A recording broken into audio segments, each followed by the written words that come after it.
Well, hello, boys and girls. Hi. What a wonderful day it is today in our money-based economy. Well, sit back and relax and get ready for the guy who's about to ruin everything. I'm puzzled. Are you really You can hear that, seriously right? suggesting that Jesus Christ was a mushroom? Wayne, Jesus was a mushroom Roberts. Yes. You are dealing with a secret cult, a secret society. Welcome to Waning Interest. Welcome to the Waning Interest Podcast. Are you ready for some Wayne damage? God, that's fucking cheese dick. Hour number 80, February 1st, almost 2nd, 2022. The Babbling Dabbler, the smallest click on the internet, the pinball brain in your favorite machine. It's like a diary or a book, but not as stale or coherent. This is special. Number 80. And I hate making this joke, but I have to make the break the cherry joke. But I won't make the joke. But there is a mess at my feet. The Waning Interest Podcast first video podcast. And I'm scared shitless. And I don't even know where to look except for these words. And now I don't even understand what they mean.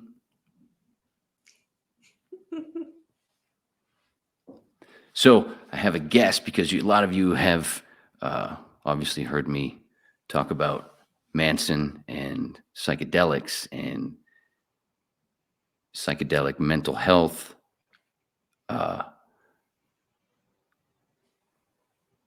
And I guess I've talked about a bit of crime. I've done some stupid shit. But I've also mentioned the Paulcast. And the Paulcast has this person named Dani on it. Dani After Dark. She has her own thing where she talks about grisly shit. I don't know why, but that's what she does. But she also does the Paulcast with Paul and a guy named Mr. Beckham, which is a really cool code name, by the way. And you guys know I talk about Manson, and then she's also in the mental health field. But the best part is she's a masshole. Because as you know, well, those that have, I'm getting interrupted. Those who, some of you are this be the first time you've ever listened to this fucking bullshit. So I'm a maniac. One of my favorite things to do when I lived in other states and I met somebody from Massachusetts and I said, oh, wow, you're a masshole, was just to get the reaction from the other people that didn't understand what that meant. Like, well, you're just meeting this person, you're calling them that? What the fuck? It was fun because 9 times out of 10, the masshole got me. But then sometimes the masshole was a masshole. But Dani's not a masshole. Dani's into Manson. Dani's into mental health. And I'm going to get her into psychedelic mental health. So there. Hi, Dani After Dark. Hi, Wayne. How you doing? Holy shit. I'm sorry. I didn't mean for that fucking open to be so long. That's all right. I napped during most of it. Now we get visual humor. If I got the screen right, are we still doubled up? Or do I? Oh, that's how it is. There we go. Damn, this is learning. See, I told you I'm broke. Whoop. I mean, I just thought you wanted to be on top of me the whole time, but okay. Whoa. And a lot of people would have assumed, where am I looking? I'm looking at you there. Okay.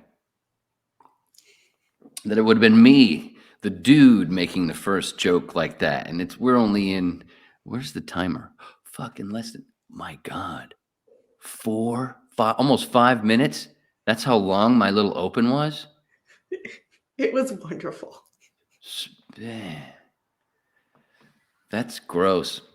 But yeah, I guess that's how it goes. Yeah, you filthy girl, Dani After Dark. I'm surprised the lights are on. When You she does know, Dani After Dark, the lights are dimmer, and let's say yeah, it's got a vibe to it. sexy vibe. That's what I was going to say. See, that's why we're here talking. That's exactly what I'm seriously. I was going to say that, and I'm not going to say anything about psychedelics having anything to do with it. Oops. But with the Paulcast, she's like this, with the lights on, and usually with glasses. Yeah, I usually wear my glasses for that show. Yep, keep it a little more nerdy. So I get like a whole different. I get a whole new look. Yeah, you get the kind of in between the Paulcast and Dani After Dark. Damn, Sam, you're saying we're bisexual. I mean, just bi. It doesn't have to be sexual, right? Right. It See? always has to be sexual. Jesus, woman. God. You're like, what the hell did I get into? Man, we're not even 7 minutes in. I love it. I'm from Massachusetts. We just say anything and everything. Mass hole. Anyway. It's true. What you said is so true Which part? about mass holes. And it's funny that you don't think I'm one. No, absolutely no. And the other trip about it is, you don't have you could go anywhere, and I don't think many people would pick up on that you are. You don't have and much of an accent at all. I've It's been told here I and there it do. comes out. Here and there, when I'm watching you guys doing the podcast, uh, especially when you give Paul shit, it almost like his little Canadian ooze come out of you. And I was like, wow, they really are like brother and sister. Oh my God, really? I There's a didn't few know. there's been a few moments, yeah. And I think there was one time I typed it into the comments. A long time. I think it's been a while. I'm a super fucking geek when it comes to the podcast. Everybody, you could if it was radio, if you guys were a radio show, I would be considered a fucking chronic. Seriously. But far less creepy. And Yeah, that's up for debate. you're the one that's been making all the sexual innuendos, man. I haven't done shit yet. The night is young. The night is young. So you were born. You're from the Mass. From Massachusetts, yep. Lived here my whole life. Oh, there's those. Did I just hear Massachusetts cops? No? Oh, I heard a noise in the background. Maybe it's Oh, just I my live on a headphones. main street, so. Oh, you poor. There's something where we're different. I'm like Jack Torrance. Not getting very far in the book, but without the kid and the wife. And Yep. a smaller place, but there's a lot of fucking ghosts. Go ahead. I was gonna say, I just read that book for the first time. Paul The Shining? Paulcast recommended it. The Shining and Get was it out. Dr. Sleep? Yeah. I fucking hate Stephen King. I hate him. He is an overrated hack douchebag. But it's a political thing. The stuff that he said is so fucking retarded. It's so retarded, and it's so corporate, and it's so zombie. So, oh God. But I can say that. You know why? I'm a maniac. I'm allowed. And get this. I think I told you guys this. I don't remember if it was on the roast, or we'll get to the roast in a minute. The roast. Not in a minute, probably a few more minutes, a longer minute. Shut up, Wayne. that where my property ends right here out in the boondocks, the property that starts is a place called Pineland. Pineland used to be a very big mental institution, and Stephen King's mom worked there for a little while. I used to go up there. This house that I'm in, I went through this, and I don't know if you listened to 78. I think I talked about it in hour 78 or 77. I don't remember. Anyway, when I was 12, 13, we built this house, and 82, 83.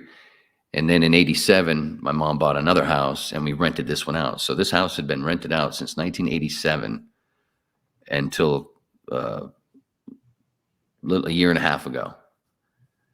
And I moved back here from Los Angeles to, well, first help with getting rid of my grandfather's place, help her get rid of my grandfather's place previous, and then redo this place because it was a fucking dump. What you see behind me is the absolute opposite of what it was when we came in here after it being rented out for 30 something years. I believe it. It was so bad. When I first walked in the door, beforehand, I went into the restroom. Oh, wow. I did a pretty good job at that. And when I went in there, I didn't know whether to piss or puke. It was just destroyed. It was so bad. But anyway, so when I was a kid, when I started smoking cigarettes, my stepbrother and I would ride our bikes to Pineland. The campus is like a mile away. After my house, there's nothing for 3/4 of a mile. And then there's a few more houses that had Pineland patients in it. And then you get to the stop sign and this campus to the left, and there was this big mental institution back in the day. Back then, they closed in 2001, I think it was. Lots of those stories that Stephen King tells about mental institutions come from that fucking place. Wow. We used to go, they had a little snack because there's shifts of people that worked there. There was a 24-hour snack shack that was open, and it had a cigarette machine and, of course, a candy machine. And when we would camp back behind this house down in these cliffs, about a couple 100 yards behind the house, before that, we'd go stock up. We'd get our cigarettes. We'd ride our bikes up there, get our cigarettes out of that machine because we didn't have to worry about going and trying to buy them at a store at 15 years old. And, it's a small town. So, your son was trying to buy cigarettes. Everybody knows everything. So it made it easier to go up there at fucking 11 at night. Nobody saw you. And also, sorry, I'm doing all the babbling, but this is the Waning Interest podcast. So like and subscribe to Dani After Dark and the Paulcast on YouTube. Anyway, there was a basketball court behind one of the big buildings. And this is, what am I talking? 84, 83, 84, 85, 86. A lot of mental patients. And sometimes they had like a recess, go outside. And a lot of them wore fucking helmets. Because some of them would actually just sit in the grass against the wall of the building and just dink, dink, dink. That's all they would do. Yeah. And we went there and we asked some of the people that, not orderlies, but, the people that take care of them or whatever, if we could use their courts, and we'd let them play. If any of them wanted to, we'd, let them play like they were a little kid or whatever, and, not just use it. And we had this one guy, his name was John, and I think he was somewhere in his 50s. He was fairly short, and he was mentally 7, but physically able and so happy. And he got to be really happy every time we showed up, and we just let him Aw. fucking play. It was fucking cool. But at the same time, you couldn't help but, Stephen King being popular in the 80s, and like right here, Maine, and the Royal River from Stand By Me that the kids get leeches in, and that trestle, that's right here. The Royal River's right here. But they see with that movie, to jump into another tangent, the producers, when they read that script, they thought Portland meant, when the mention of Portland, they assumed it was Oregon. That's why Castle Rock and all that bullshit is like an Oregon thing. That's Maine stuff. They said Eustis. I think what's his name? He's Corey Feldman's character. That his father's up at. I don't say Eustis or whatever. It's a fucking place in Maine. It's where a lot of veterans would go because they were fucked from PTSD, which they called other shit. Then oh, here we go. There's a tie. Psychedelics for PTSD. Mm-hmm. I think I've mentioned it to you before. Have you looked into that stuff? Only a little bit. It's a little out of kind of what I do and what I studied in regards to psychology. What did you study? I studied, my specialty was social psychology. So I was more fascinated with how people react in regards to social situations versus when they're alone. And a good example of that is like the old school Kitty Genovese example. The what? Kitty Genovese. Kitty Genovese. Oh, young child, let me fill you in.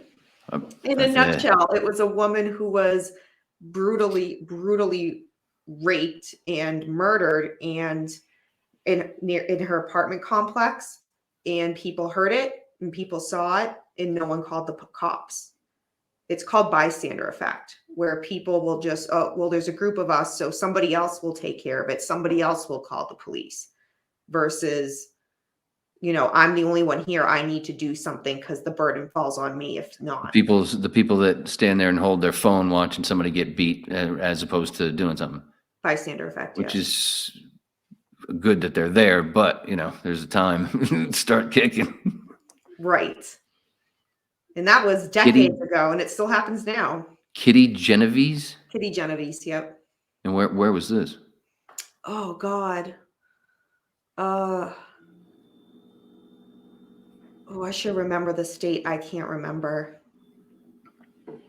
The dates. What about the year? Oh my God.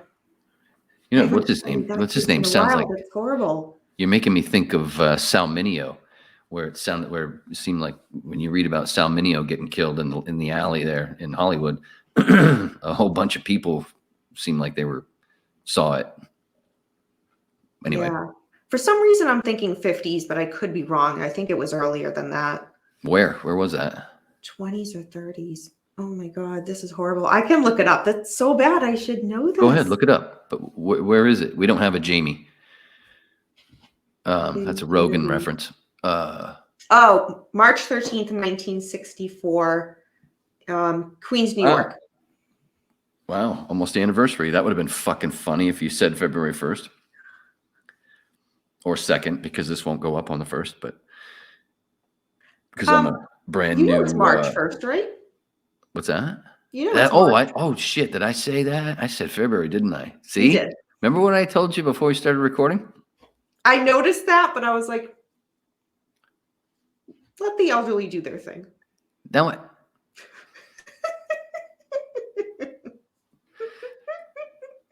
That's like a double-edged sword there. That's a double-edged sword. There's a shot. That's a good one. That was a good one. But also you saved me from having to make that fix on the next podcast where I do my fixes. Now I don't have to because done. Right? Kitty Genovese. Oh, yep. I can't believe I haven't heard that name. Bystander effect. Fascinating. It fascinates me. And there's still examples of that today. I mean, like you said, people now it's just different because technology is different. And, sometimes people are there filming with their phones and it's great. That can be a good thing because things are captured and you can present that in court because it's actual evidence. But some of the times it's, hey, let me just film this and post it on social media. And it's like, no, this person needs help. They just assume somebody else will be the one to call 911 or whatnot. And Well, it's another. It's like the 2 degrees of Manson. I mean, the deeper you go into Manson file, Nicholas Schreck-esque information, rather than that helter-skelter bullshit, the more you feel you kind of like that, where it's like, oh, wait, there was like this, just letting this little pimp whore but great musician, just take this fucking beating as he was an easy patsy. Wait, are we talking about Paulcast or Manson? Both. Okay. That was a good one. Damn. Shit, I wasn't expecting that. I'm here all night, folks. Too bad he's not here to see that. Oh, I'm glad he's not here to see. Oh, this is the time to do the dumping. The true time to do the dumping. Speaking of that, we're dumping on Paul. Let's where am I going here? So right now on the screen you still just see me, right? Yes. When I move around, it doesn't share all screens. It's only what I put up. Mm-hmm. Right. Okay. What was the the other tie. You volunteer for cats. I'm a Leo. Okay. Roast jokes. Oh, and because of me being a Manson, I explained this in another podcast, but of course, all podcasts are somebody's going to be new hearing it, or of course seeing this one. Shit, everybody's going to be new seeing this one. Because I mentioned Nicholas Schreck and the Manson file and stuff, and that's how I came across the Bugliosi bullshit. Mm-hmm. And through stuff, and I came across other things, and through all the Manson stuff that I've looked at on YouTube, that's when the Paulcast popped up, and that's how I came across you guys. And we're so happy to have you. She's lying. Are you still paying me the $20 you told me earlier if I said that right? You said it was 10, you fucking asshole. God. Roast jokes. That's what it was. You had me lost. Oh, the roast jokes. So because I became a bit of a chronic on the podcast with my in the chat, and I don't fucking do that any shows. As much as I do YouTube stuff, I don't do any chat stuff. I just watch podcasts. Like your guys, Ari Shaffir. I don't actually watch much Rogan. People think I do. I used to. Let's see. Tuesdays with Stories. Joe List and Mark Norman. We Might Be Drunk with Mark Norman and Sam Morrell. A lot of comedians. I've listened to, usually now it's come to be where right before you guys, I watched the hour of Tim Pool. Dani After Dark on Thursdays. Like and subscribe. I've watched a bunch of Dani After Dark. I have. I'm a subscriber, I believe. Yes. Yeah, of course I am. They come up. What other podcasts do I listen to? Watch. Sometimes I put on Pat McAfee, sports, and when he goes live from noon to 3, and he can be kind of funny. But what else? Yeah, it's mostly that stuff, but most of it, it's not chat. Oh, Jimmy Dore, of course. Jimmy Dore, I watch almost every Jimmy Dore, and I don't get involved in the chat because, like, what they do the super chat stuff. So the only ones they actually read are the ones where you have to pay, and they don't. Jimmy Dore don't need my money, and I ain't giving it to him, but everybody else should because I don't have that much. Anybody who does, do it. Jimmy's great. Do you watch? How do you get your news? What do you do for news? I pretty much just stick to true crime. So I get like alerts on my phone if there's any like murders or shootings in my area. So you don't watch your local news? No. You don't watch that 6:30 bullshit national news either? Nope. I typically find you're cool. News, well, even more cool. It's typically not always accurate, and I have a friend that actually works for one of the major news networks, and a lot of, not naming any stations, but a lot of times people they just want to get the story out, and it's not till like a week or so later where everything they put out is either confirmed or denied because it actually wasn't true. So I like with the whole Brian Laundrie, Gabby Petito case, everyone's like, are you on it? Are you on it? I'm like, no. I wait and purposely stay behind because that's when you're going to get what's actually happening instead of every day someone just wants to put out a story. So that's why I don't.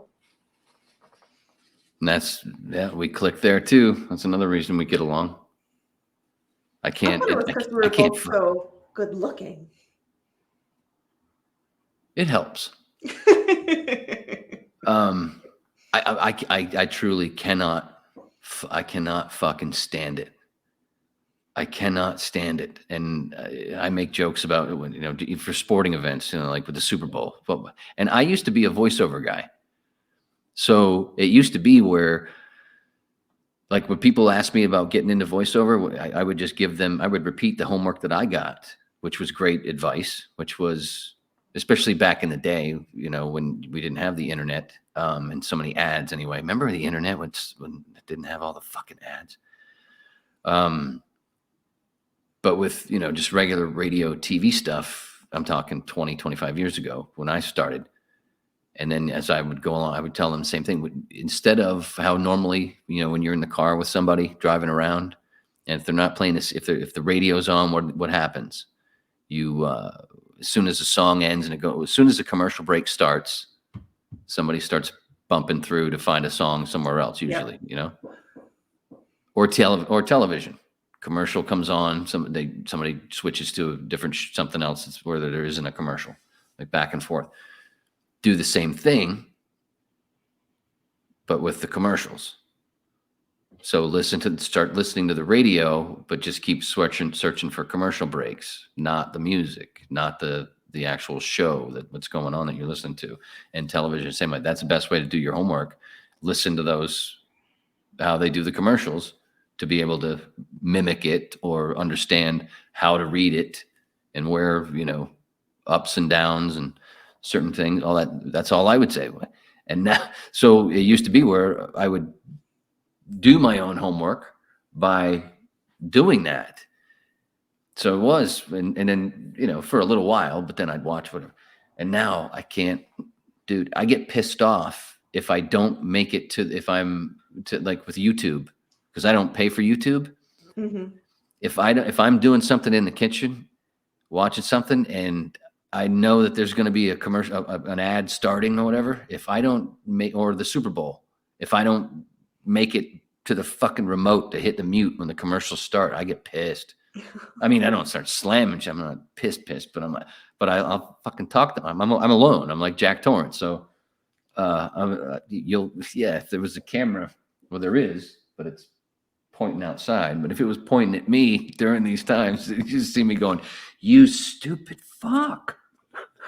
Just because I didn't mute the fucking commercial in 3 seconds, because I heard 3 seconds of it. It just makes me so fucking sick. It's so gross, and especially because I was part of it. And like when you were talking about the news thing, Mm-hmm. I started in news radio. So I watched this shit happen. That kind of stuff where shit would break, whatever. Dude, I could tell a radio story. I never thought about telling this one. Ooh, I'm excited. Miami, WIOD. And I don't know if you might not remember this story. It was pretty big, but not. It was big, but we had this guy who started working there. One of the greatest outings. If I could stay on track, but there's a couple that I have to tell the whole thing. Should I? No, I won't say his name. Anyway, he was gay. He actually hit on me. He came into the control room once, but this is after the story that I'm going to tell. Now that I said the hit on, we used to be able to smoke cigarettes in the control room because one of our hosts was so big. We get to do whatever he said, Neil Rogers, and because he smoked cigars. So this is in the mid 90s, and we could smoke cigarettes in the control room. And I'm sitting there once as a producer at the board in the control room, and he comes in as a news guy, and he comes in and asked me during a break, and he asked me if he could bum a cigarette. And now at this point, I know he's gay. I don't care, but I gave him a cigarette, and he goes, "Oh, nothing like only one thing better than having a cigarette between your lips." And he kind of does one of these, and I went, "Dude, come on." He just laughed, and and I got fucking Me Too'd, Holmes.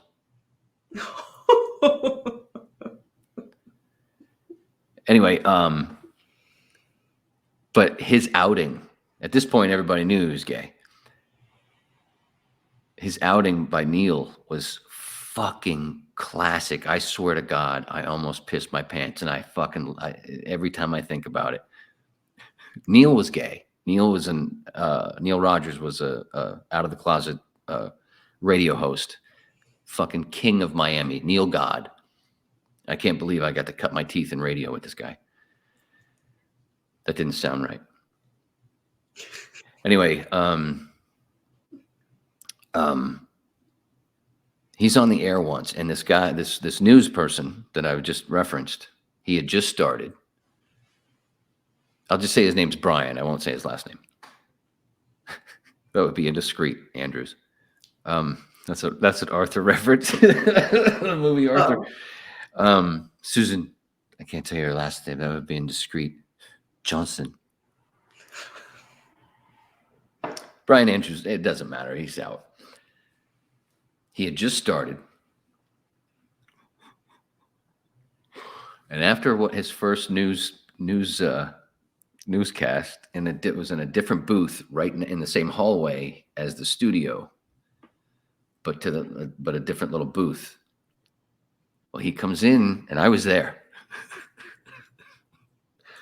Was I there?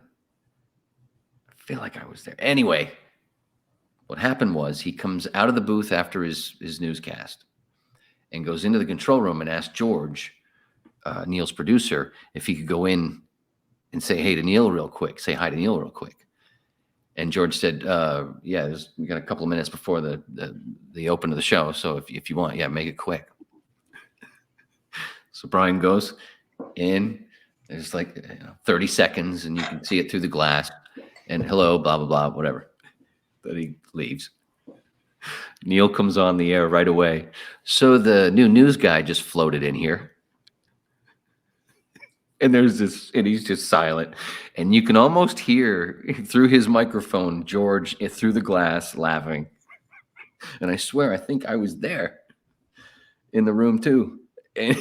And then after this pause, you hear Neil go, "What? He's not fooling anybody, is he?" It was so great. Oh, gosh.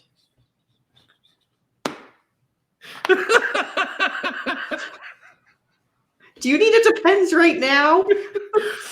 He's not fooling anybody, is he? Oh, and this is on the air. Oh, God damn. It was so funny. So, Brian Andrews, I don't know how long after that, month, 2 months, maybe. I don't know what happened, what it was. But not long after that, we had a thing where this guy hijacked a school bus with children and drove it all over the place in Miami and then stopped at Joe's, I think it was Joe's Stone Crab, where they shot him. Right outside Joe's Stone Crab in Miami Beach. I believe that's what it was. I vaguely remember this story. Well, while it was happening, Brian takes over the air during Neil's show. I don't know if it was Neil's show right away, or if it was Rick and Suds first. It might have started during Rick and Suds and went into Neil's show. So Rick and Suds were 6-10. Neil was 10-2. I don't remember, but anyway, at some point, because I think it was during Rick and Suds when it started, because Rick was, there was the three of them, because Neil was in with them, and Brian doing this play-by-play thing, and he's talking about the roads in Miami that go east and west. Well, they're going northbound on blah blah blah. They're basically like they're going. He's going west on 95. It's like, what the fuck? And they're like, what's happening? This is live. Wow. So I just wanted to give you a personal, I was there for a moment of what you're fucking talking about. And I was in that, not the same newsroom, but WIOD's newsroom when 9/11 happened. Oh, that's crazy. To watch what happened in that room and to what it was fucking nuts. Because I was in production, but I didn't have, and I helped with a bunch of stuff that we threw on the air or whatever. But it's a blur.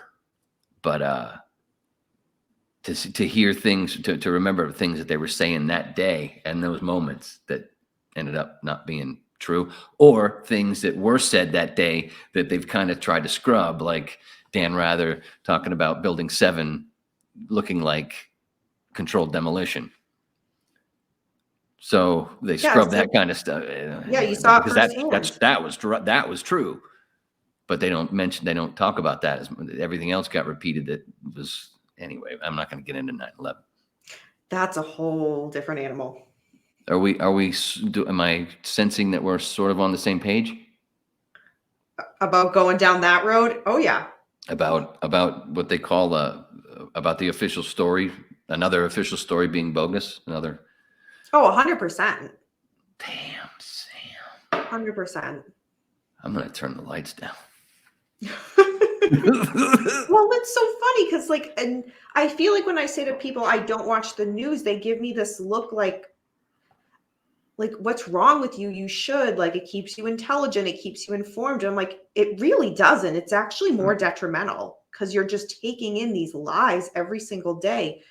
Give each story time and the truth will come out of it. I'm not gonna waste my time on bogus reports. Yep, just watching it change, all these different things. And then some things like another one like 9/11 where shit changed, where there were things reported at the beginning that have been scrubbed.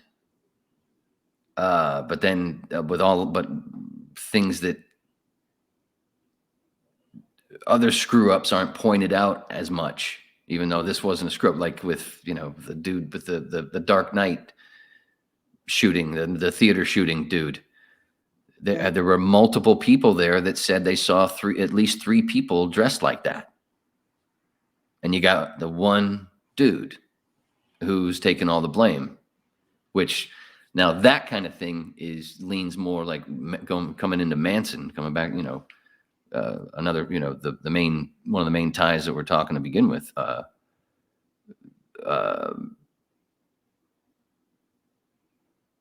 What the hell was I going to say?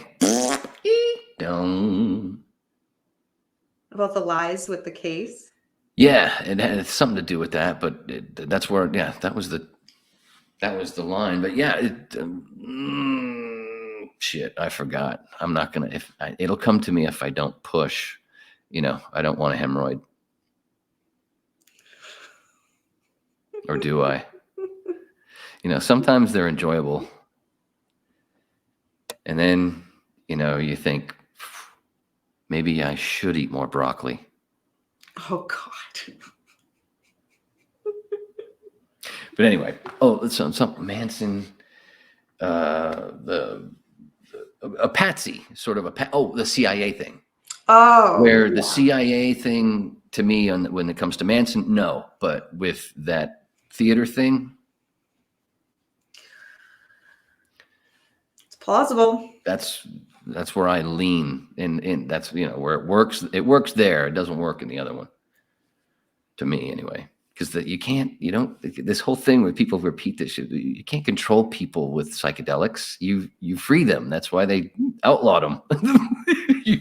You free the thought. That's why everything became so, that whole, that loving, not just the summer of love, but, some of it went too far, but like, you take the good, and there was a lot of good. And to think that it must have been so much more pure, but they talk about acid way more than they talk about mushrooms. Mm-hmm. You know?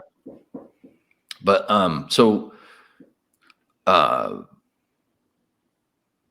with your, what was it again? Social psychology. Social psychology. What else besides? What else does that involve besides the observer thing? Or is that what observer, or was it? I preferred to study how people interact or act in a group setting versus by themselves. But when I graduated, now I do more human service work. I don't like to put out there where I work just because I work for the state.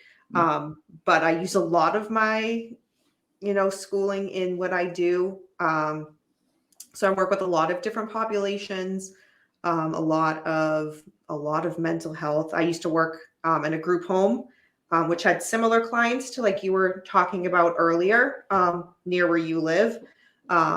So I was a caseworker at a group home for quite a while, and now I work with a lot of different populations. The drug community is very big where I work, so I kind of have to do a lot of that. Like I'm trained to administer Narcan if I have to. So, have you heard of Ibogaine? No. Oh, dude. Oh, let's sit back. Fill your drink. Oh, here we go. Ibogaine. Ibogaine comes from the plant called the iboga plant. Which mainly grow, I believe it's Africa. It's been a while since I've talked about this. Ibogaine is used. Iboga is a natural psychedelic. Mm-hmm.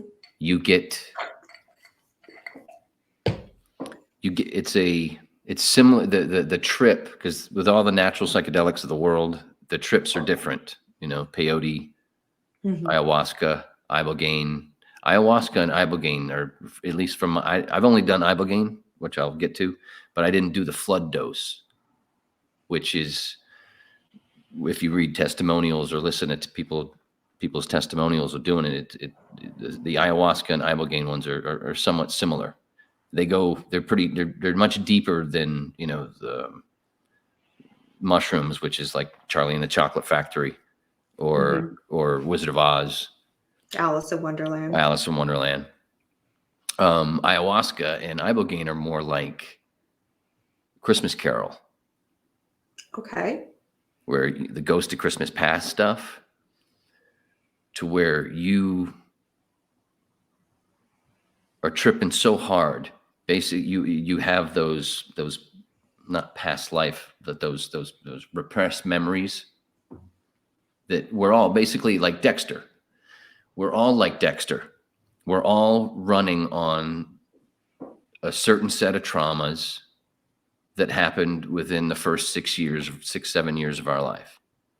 They're all different. Everybody's got different ones. Some are much more hardcore like that or whatever. Mm-hmm. So a lot of people don't even remember a lot of those things from back then, of course. But anyway, with ayahuasca and ibogaine, what happens with the flood dose is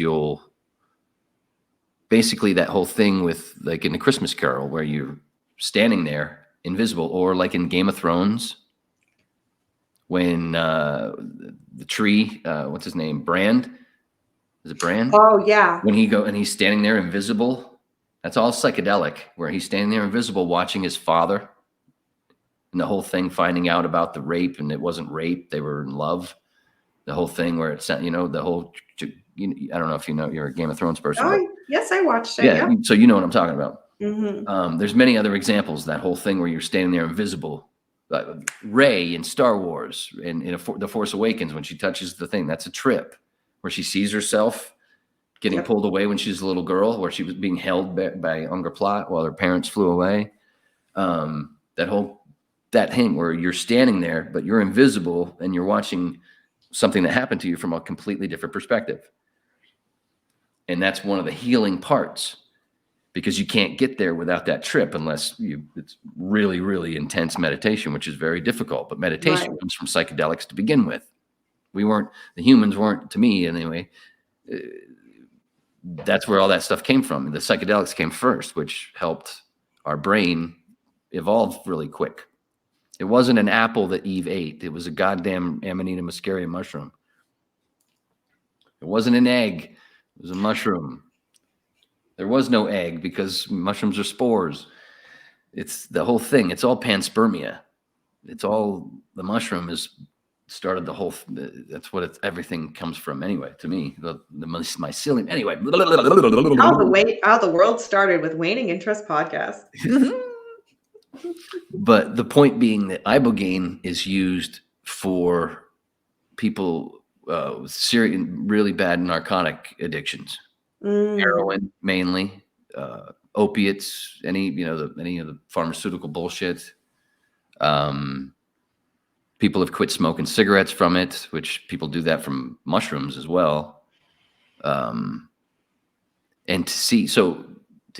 I actually have seen this, if they want to jump in, they can. I don't care. If they're ready. I saw it firsthand, to where I learned about Ibogaine around the same time I started learning about mushrooms, which was about that same time where I think I told you guys on the roast, where I worked with Joe Rogan for a few hours. And that was when his talking about DMT all the time phase. You can pick the phone up and do it. You don't have to reach over there for it and text. I'm trying to be subtle. Don't. I can see it. I don't care. It's fine. Well, I met this woman. She's still a friend of mine, named Claire. She was a heroin addict for a bunch of years, and then was stuck on methadone for a bunch of years. Learned about Ibogaine. But the Ibogaine clinic that she went to in Mexico was more like a Planned Parenthood thing, or in and out or whatever. They didn't have the spirit. They didn't concentrate enough on the spiritual aspect stuff that you need, because you need some serious, integration before and after, which Claire realized after it worked for her. And so she started volunteering in Mexico all the time. When I met her, that's what she was doing. And then ended up opening her own place, where she had a house on the beach just over the border in Mexico, in Playa, right over the beach, right on the beach. Not up on a hill, but it was close. 4 rooms, so she could have 4 people there at a time from all over the world. Doctors constantly. You always had there were nurses there all the time. She had people come in doing body work and massage stuff. She had therapists, just talk stuff, if people whatever before and after. And everybody had their own room, and it was like a bedroom. It was a house, so it wasn't like in a hospital. So it had a beautiful thing. So I went down there one time with a buddy of mine to start doing a documentary, which we didn't do. And we talked to people who had already gone through it, and which was super fucking cool. And she kept telling me to come down to do it, even though I wasn't an addict. Just do it spiritual, for spiritual reasons. And all you got to pay for is the Ibogaine. You don't have to pay for all the other stuff that everybody usually has to pay for, because you don't have to have all that stuff, the drugs and because you had to have drugs there to wean people. You have to used to have heroin in you when you do Ibogaine, because you could kill you, you could die. So they have to wean you down, wean you off. So there's a lot of stuff there that's needed for most of the people that go there. Anyway, the fucking shit I couldn't do the flood dose. But I put all this time aside for a little bit of integration, even though I knew I wouldn't need as much, and people can stay there for a long time. So it's, just in and out. Because this is a fucking seriously heavy thing. Yeah. And to see the difference in people's eyes, to just being a fucking junkie and talking to them, smoking a cigarette, and then 3 days later seeing them after Ibogaine, and they're like a little kid. Tripping. That's amazing. So I wanted to do it, just for the spiritual stuff, and just I wanted to know what that fucking flood dose was like. I wanted to that it is. Read Ibogaine testimonials and you'll fucking shit your pants. And if you don't start thinking about A Christmas Carol, and you didn't read A Christmas Carol, that's a tripping. That's a story about tripping. And you just all of a sudden just wake up and want to fucking help everybody. Somebody was tripping balls. So I get all prepared to do it, and they do blood work on you, and you're hooked up to an IV, and you're hooked up to a thing what is it for your heart, to make sure your heart is cool. What's that called? I don't know. God. I don't know. I work in a hospital. I don't know. You have to have one of those. But what happens is you get a flood. A heart monitor? Yeah, a monitor. You're on a heart. Duh. Okay. Right. I was thinking with some special things. I'm like, it can't be that. The answer can't be that easy. And I know I'm babbling, so I know it's hard to keep up. But keep working. So first you have to take a test dose to make sure you're not allergic to it, because some people are allergic to it. So, and you take 45 minutes after you do this, and I'm prepared to go on this serious fucking trip, and you're laying down, you don't want any light. So, and there's a nurse right there, but it's not like you know, like an acid trip and you go running around and all that you don't want to move. And, I'm shitting my pants, you know. Oh, this is gonna be so cool. This is so beautiful. Oh, I see him. Hey, Paul. Let me finish this, because otherwise I won't. And you can't say anything. You have to listen anyway. The power I feel. So. Thought I was going to hear a bigger laugh. Jesus Christ, I need sound effects. Oh no, there's no laughing. Kidding, I'm reveling in the power. So anyway, the bad part. You were allergic. No, I wasn't allergic, but 45 minutes, almost an hour later, she came back. And after we do the whole pact, because they do this whole pact with you, because she tells you, you know, she's like a shaman. She's like, because this is dangerous shit. You're going to see some dark stuff that's going to say, come this way. You promise me that you won't do that. It's basically just asking you to, you know, you can just say goodnight and die right now. And it's there. And, you know, you have to make this pact. I mean, it's heavy shit. So I even did that. And then fucking 45 minutes later or so, she comes back. She goes, you're not allergic. And I knew it as soon as she walked back in the door. And I'm sitting there talking to my nurse the whole time, you know, just bullshitting and just, oh, wow, this is going to be something. And she comes back and goes, can't do it. It's lowering your blood pressure way too low. So if you get a flood dose, you're gone. But she says, this is where the first time I heard about microdosing. This is 2009. She says, but here's the good part, but it's going to be rough if you want to do it. You set aside time to be here for recovery. So if you want to do this, it's going to be yucky, but you can do it if you want. You can just leave it where it is now, and you're going to be nauseous after a while. You can do this for 3 days. Just do that, and it'll still have something that'll help up here and spiritually or whatever. Just do the the test dose every day, but you're gonna have to walk around with an IV 24/7. You're not going to be hungry. You're going to be fairly nauseous, but you know we've got weed for you. I went, let's do it, baby. Let's fucking do it. And at one point, like a day into it, and you can't sleep. It's just rough. It's like the flu without the shits. You know, it was rough. And at one point, her sister, Sarah, that sounded like a song. She goes, you need to have a little bit something to eat. And I'm no appetite whatsoever. But I watch her sit there and watch her with my IV in the kitchen and walking around the whole house with the whole stick to, with the wheels. I felt like an old man. It was so cool. But I didn't have to take all my clothes off and wear that thing that's open in the back. Johnny. But I did. So I didn't. Or did I? Anyway, I watch her make the most magical fucking smoothie ever. Strawberries, bananas. I don't know what else she put in it, but it was just the most amazing thing that I'm watching her make. Oh my God, that is so I am going to inhale that thing. She slides it in front of me with a straw. I take one little sip. Felt like I just ate a horse. And I went, yeah, that's enough. And she started laughing and goes, cool. I made it for me. She knew what it was going to do. Fucking bitch. Anyway. She was so cute too. Oh, Sarah's so hot. Well, if you weren't wearing the Johnny, you might have landed her. No, I wasn't.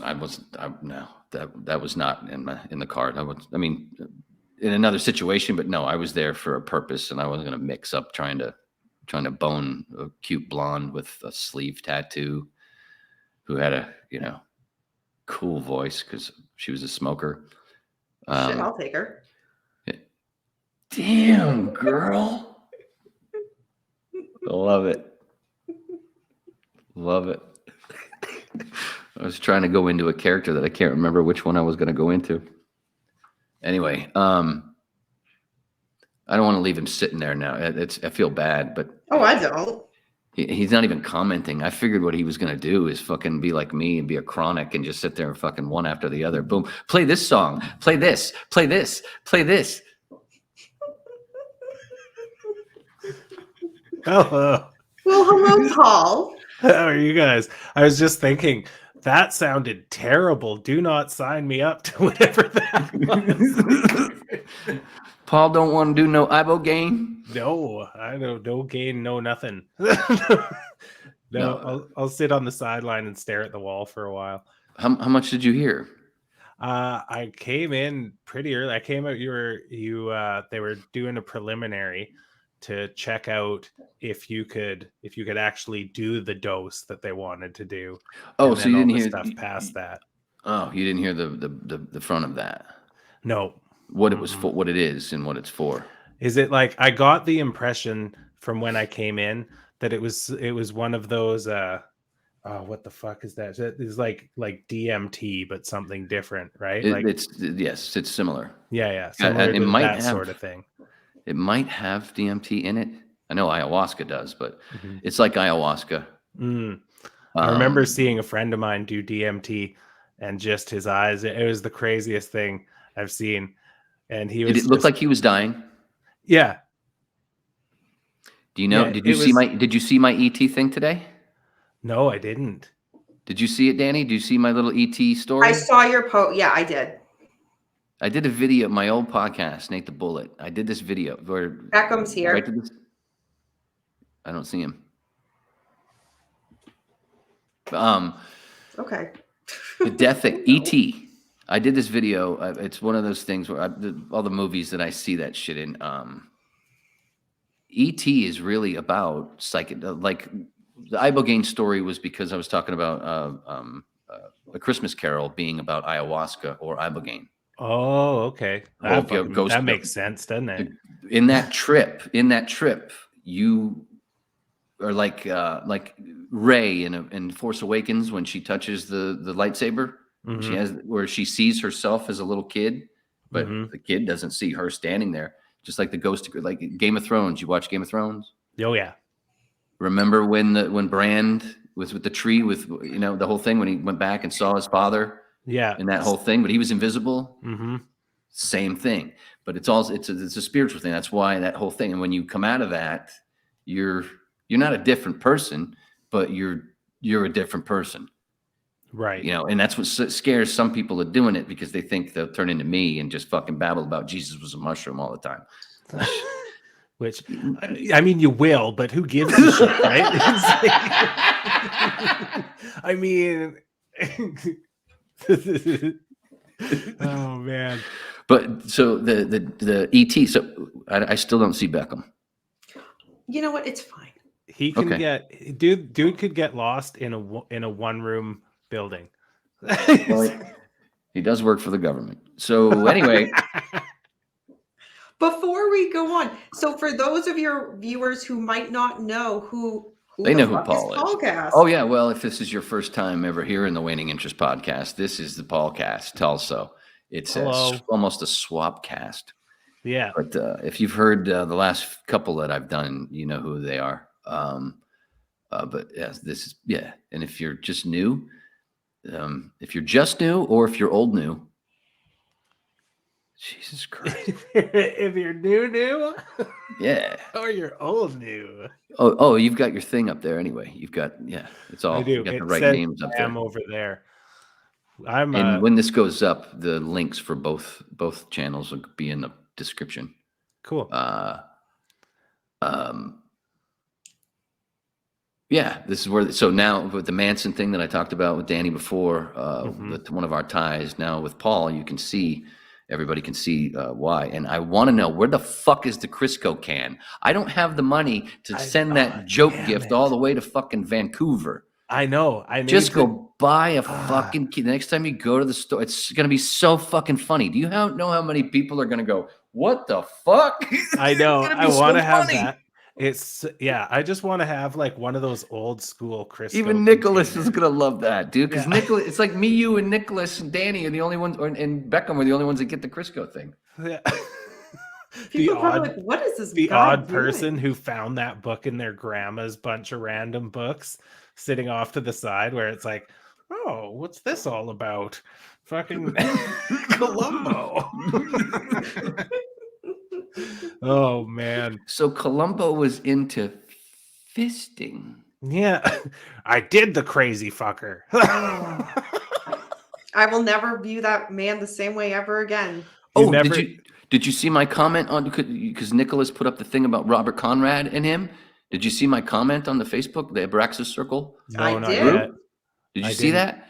Yesterday, yesterday, we're at my dispensary. Beckham, you got to sit in timeout for being late. And remember, and Dani, help me remember to come back to the ET DMT thing, because he actually has seen somebody do DMT, so this is important. She's so. That's why I brought her in. Yeah, she's the brains of most operations. If you want to know, apparently I brought too much sexuality right when we. Right when we started. Started. My God. Don't give her an opening. Speaking of openings, like and subscribe, Dani After Dark. Well, see, so I started with about a 4.5 minute open. And then when she started, so that's been it's almost an hour. I've been hard. God, that sounds fucking tiring. That sounds like not enough. I'm sleepy now. Oh, you guys. Hey, you better. Where's Beckham? He's just sitting off to the side. Here, you bring him. He's in detention for being late. Like he should. But what was the other thing right before that though? I wanted to finish. You're talking about Abraxas. The Abraxas thing. The story. Yeah. I'll bring him into here. I'll bring him in. Okay. All right. Hello, sir. Hello, Beckham. I'm not that much of a dick. What's up? I was expecting a hat. What's up, Wayne? Not this time. Things change on the Waning Interest podcast. You even turned off the fake candle in the corner. Jeez. Isn't it weird? I got lights on everywhere now. I'm not even tripping. I didn't do any mushy. I was gonna go ahead and have a stem, a little micro dose, but I still could. See ya. But it's almost like I don't have to, because now I'm in the other seat to where I don't know how many hours I've sat there and watched the three of you in your home. So I like pick apart everything with, at one point, Paul, are you going to be able to share the Devil Ray thing? Which thing? The thing with Beckham's chair. What is it, man? Are you able to do that? I can't do that on here. You fuck. I don't think I can. Hold on. There you see No, I it? can't. Wait. Oh. Yeah, that's his manta ray chair. To me, the manta ray. That's it. Well, to me, that's like a thumb. It looks like a thumb. To me, that's like a thumb right on the brown part. Looks like a thumb, that's about to grab him on the shoulder. Like it's going like that. Yeah, I can see what you're saying. That's what I always see. It's like the opposite of my weird hitchhiker thumb. You can actually do that in Vancouver, can't you? Hitchhike? Yeah. They do. They shouldn't. I never did. There's the Wait, fucking. would you get into a car with Paul? I hitchhiked like twice, and both times were fucking terrifying. I was just Oh, like, dude, this is not for me. I was softer than puppy shit in a microwave. I couldn't deal with that stuff. I'm like sitting there, I'm like, this guy's being nice to me. What does he want? It's like, I just said hello. Quit fucking. He like, started taking sorry. you down Just some like- back roads. He just turned off on some back road, dude. yeah. It's like, tell me the sexiest thing you've ever done. Like, I don't know. I unzipped my fucking sweatshirt once. One time I had sex with both socks off. Thank you. Oh yeah, no, hitchhiking is not a thing that a lot of people do. It mainly is runaways and prostitutes and stuff that do the hitchhiking around these parts. Well, I'm old and from in this town that I grew up in where I am. I was away for 30 years, but back in you could, even though I'm trying to remember if I ever did. I don't think I ever did. But in the 80s, Right. What do you we just did? Oh, roast. We got to remember to go back to the roast because I was going to do the roast jokes again. Right. But I was going to do that before you came along. Damn it. I'm just going to read them like what did you do? How old did you turn? I turned 40. 40. So I got 10 years on you. Yeah.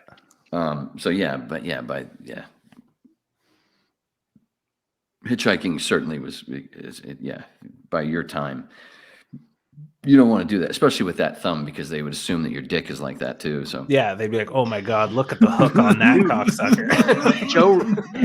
Joe Rogan had some dude on one time, and he was talking about him doing that. He said he hitchhiked from one side to the other, right, in the U.S. Yeah, and he said some dude just opened up to him, and like confessed a bunch of people just confessed their stuff. One guy confessed to like murder. Some other dude, he just listen. Yeah, I mean, who was crazy that sexual stories and stuff. How long ago? How long ago was that? Who was it? I don't know. I think it was at least like probably before he moved to Austin. So it was at least a couple years ago. It was some Asian comedian guy. I forgot his name. Not Bobby Lee. Not Bobby. No, Lee it wasn't hasn't Bobby been Lee. on It was there, another. I don't think, It was another dude. I don't know if it was a comedian or not, but definitely like some kind of artist type person. Yeah. Bobby Lee's fucking hilarious. I like Bobby that Lee. guy. Bobby Lee is fucking filthy. He's so gross. Insane. I used to watch his podcast with his girlfriend. Yeah. And talk about and they sit there and talk about how disgusting, and she's beautiful. I mean, she's exotic. Yeah. And how the fuck did he? Dude, pinching a poke, you owe me a Coke. Yeah. Yeah. How the fuck do you? How? Ugh. He must, as soon as the cameras go off, he must just be suave as hell, or just like he takes off his pants. And No, I've been there with a 10-foot dick. I was there a couple of times at the store where I was right there while he was just talking. Oh, are you serious? Oh yeah. Yeah, I used to hang. I was the last bunch of months before I left Los Angeles. I was at the Comedy Store. I was there a couple of nights a week, once a week, sometimes two. But because when I didn't do comedy there, I only did 3 shows there. But what I did on once a week, you know who Sam Tripoli is? Comedian? I recognize the name, but I can't remember. He does a podcast called Tinfoil Hat. He's a comedian. Tinfoil Hat. He does Tinfoil Hat live shows now with Eddie Bravo. Speaking of Rogan. Speaking Bravo, of tinfoil hats as well. Yeah. Right. Bravo. Yeah. Oh my God. That guy's Eddie hilarious. Bravo. Man, he's got a big head.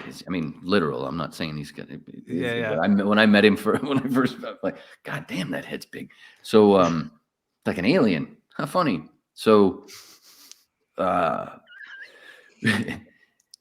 was for Sam's Patreon page. He started a new show. He started doing a show on his Patreon page just for his patrons. That wasn't. Some of them were on the YouTube page. Now he got bumped from YouTube for a bunch of stuff, all the many things that he gets into talking about. Right. But he's up. He's back up. He's got some of it up. Anyway, for the Patreon, he did a show called Conspiracies Now instead of Democracy Now. Yeah. And he asked me because he loved my Jesus mushroom stuff and the voice stuff. So I did the open. So I did this whole thing, Conspiracies Now, the whole thing, and we recorded it. They took the below the original room in the Comedy Store. There's 3 rooms. I talked about this on the roast, but I don't know if you remember. There's 3 rooms. There's the original room, which you can see from the patio. You can see in the glass, which is a smaller room, one of the best rooms ever to do comedy. Then there's the main room that's farther back. That's for bigger shows. It's a much bigger room. And then there's the, oh my God, I forgot it on the roast too. The upstairs room, the belly room, smaller room where they do the roast, the roast battle. Right. Not the thing that you see on Comedy Central. That's on a set. Yeah. That's on a set. But the you're talking about the one battle with the guy who was on the roast for Snoop Dogg. What the fuck's his name again? Hinchcliffe. Yeah. Yeah. Well, Tony. Well, the Kill Tony show started in the belly room upstairs because it was a smaller room. Okay. Yeah. But they also do every Tuesday night. They do roast battle in that room. They still do it, but it's a smaller room, and like there's off to the side. There's where Jeff Ross used to sit, and the other judges would sit. What the hell was my fucking point, guys? The tinfoil thing with Eddie Bravo. Not tinfoil, but Sam.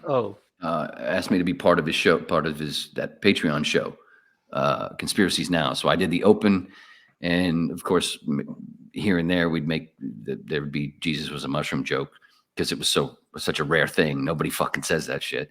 Right. And a lot of them I would join he'd have a guest, and then towards the end I'd sit in and with the guest and we'd babble some more, kind of like an Ed McMahon sort of thing, but not through the whole show. And Brett Erickson, who does Issues with Andy, that's a great podcast. You guys got to watch if anybody. Andy Andrist, Doug Stanhope, Brett Erickson. It's a different side of comedy, but Brett was actually the engineer for that show. Recorded it on, did the video and a bunch of stuff. And he'd change whatever Sam was talking about, whatever we get into. Brett would be in the control room, which was the basement of the Comedy Store where people used to have a lot of sex and do a lot of coke. And then when the podcast thing started to come around and doing all that stuff, they decided to clean it out and make a podcast studio.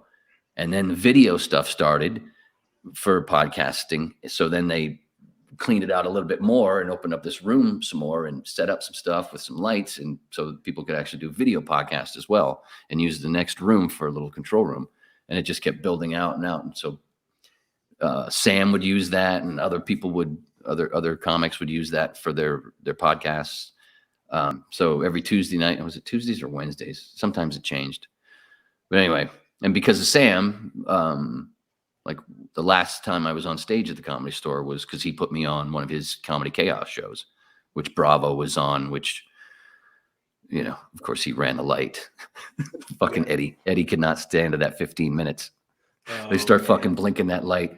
You get the 2 minutes or you get the 1 minute. Eddie just keeps going. Next thing you know, instead of 15 minutes, he did fucking 27. Oh man. And and the people and the guys like me, the little douchebags, the open micer douchebags that hardly ever get to play the Comedy Store, who are going to be the couple of the little bunch that are after the actual big comics on the show, the 6 big ones. We got to sit back and wait more and more and more. And get more and more stoned. By the time I hit that stage, dude, I tripped over the curtain. And they told me, Sam had told me who I was bringing up next when I got to the end of my set. I was like, wait, I forgot the dude's name. What? I'm sorry, brother. Oh man, I remember doing shows like music shows, and having some band that just is like, nope, we're doing everything we do, and it just like cuts chunks out of your time, and you just want to go kick their gear off the stage. It's fucking crazy. And a lot of people, especially like having somebody like Eddie Bravo or somebody like that being like, I can do whatever the fuck I want, and they just don't even think about it. Well, a giant chunk of the people that were there, were there for Eddie. Right. So, and everybody knows it. And they he just, it's funny. He's so funny because he'll tell you the weirdest shit in the world, and you can't argue with him because he'll fucking rear naked choke you to death. He's fucking dangerous. What's his name? Was asked him to do that. Huh? What's his name? Asked him to do it live. Said, yeah, dude, Alex Jones. Choke me out. Yeah. Oh, Alex Jones. Oh, yeah. Choke me out. Yeah. I can take. I'm scared right now. I'm going to be scared forever. It's going to pop into my head constantly. I'm just going to be worried now just because I talked about him having a big head. Yeah, he's going to be like, I fucking heard that, Wayne. I heard that, Wayne. Fucking giant dome walking in. Hits his ears on the fucking door frame on either side. It's almost like Stewie. He does look like Stewie. It's like, hey, have you ever heard that the earth is flat?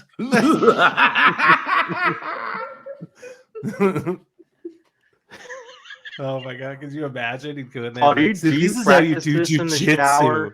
Do you practice this in the shower when you're driving alone? You just talk to yourself. Yeah. Hey, Brian. Yeah, what, Stewie? It's like the world is flat. If I held my head up like this, it would be just like a disc. Yeah. Oh man, I got blisters on my fingers. So back to that. I don't know if we got to the point of wherever, but the Ibogaine. So you heard the Ibogaine thing. That's where we were. The whole trip. Well, that helps with. Sorry, we'll talk about jump back, but. You so you wanted to tell Beckham. What was it? The DMT. Well, no. I wanted to talk about what. Oh no, you wanted said to talk about to the me DMT. about because I'd seen somebody do it, and their eyes kind of separate. The ET thing. Yeah. Oh! What we didn't get at was what I was the Robert Conrad Manson thing from Abraxas. That's where we were. Yeah. See, this is just like my podcast. That's what fucking killing it. But I'm usually by myself. Yeah. So, but now there's 3 more people to forget what we're talking about. and you sitting there going, "Oh man, it's too." Where the fuck am I? You made me laugh this morning because sometimes Paul does gets up in the morning and he's bored because he's wondering where the gift of the can of Crisco is. Yes. So he decides to go on and play music a little bit on YouTube. And sometimes if I'm up and I see that it's up, so today I make that joke, the do joke. You were on this morning, but yeah. It only makes sense. It made sense. It's one of those jokes that only makes sense when you write it, right? Not because it's different letter, because it's the same word but different meaning, different spelling. But yeah, the whole thing with the morning dew. Yeah. When people say morning dew, I always think morning dew, D-O-O. Yeah, dew. Or poo or whatever. Or I don't know. Anyway, and then you read it on like. That's too smart for me. What are you saying? You said you're like, it means poop, dude. I'm just like, do I'm equals not even poop. awake. Well, because you know what's funny is because the comedians you've talked to me about that you like, their some of their stuff is so like you have to dissect it. Oh yeah, and then you get it. And so I'm like, is this one of those things where I'm just gonna end up looking like a total idiot? Like I should get the.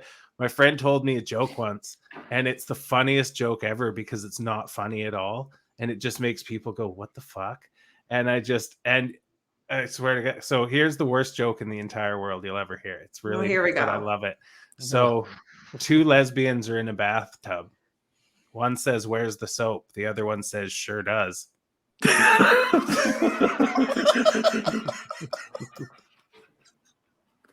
It's just like I remember, and the guy who told me that was like a full-blown schizophrenic.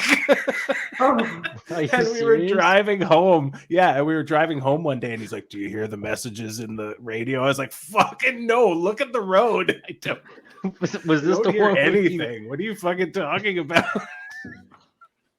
Sure You does. sure you Sure does. You sure that's not the ride you took on the side road? No, because I knew this guy. Oh, yeah, right. This After was the 5 bass minutes, player you- in my band. It was so hard to like know whether he was gonna come Hey, to hold a up. show Whoa, ready or whoa, not. Whoa. Don't go dissing fucking bass players' homes. No, I love bass Okay. players. That's where I I started. know. That's why you're here. That's why I'm here, because of the bass. I thought he was here because of his affiliation with me. I think that's actually why I'm here. Yeah, Outers. same here. Outer's bass. Oh man, That too. that too. Yeah. I was waiting. I was just waiting for the most quiet moment. I thought your screen froze. I was like, what do we do? That's why I finally went. That's why I finally said I went. Oh, that's what I was thinking. I finally went. Oh wait, they probably think I'm just stuck, so that ain't gonna work. So wait, the Abraxas thing.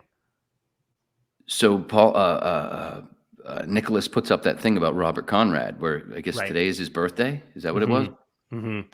Just yesterday, I went to my dispensary to get some cannabis, and such a cute bud tender. She's this new bud tender. She's so cute.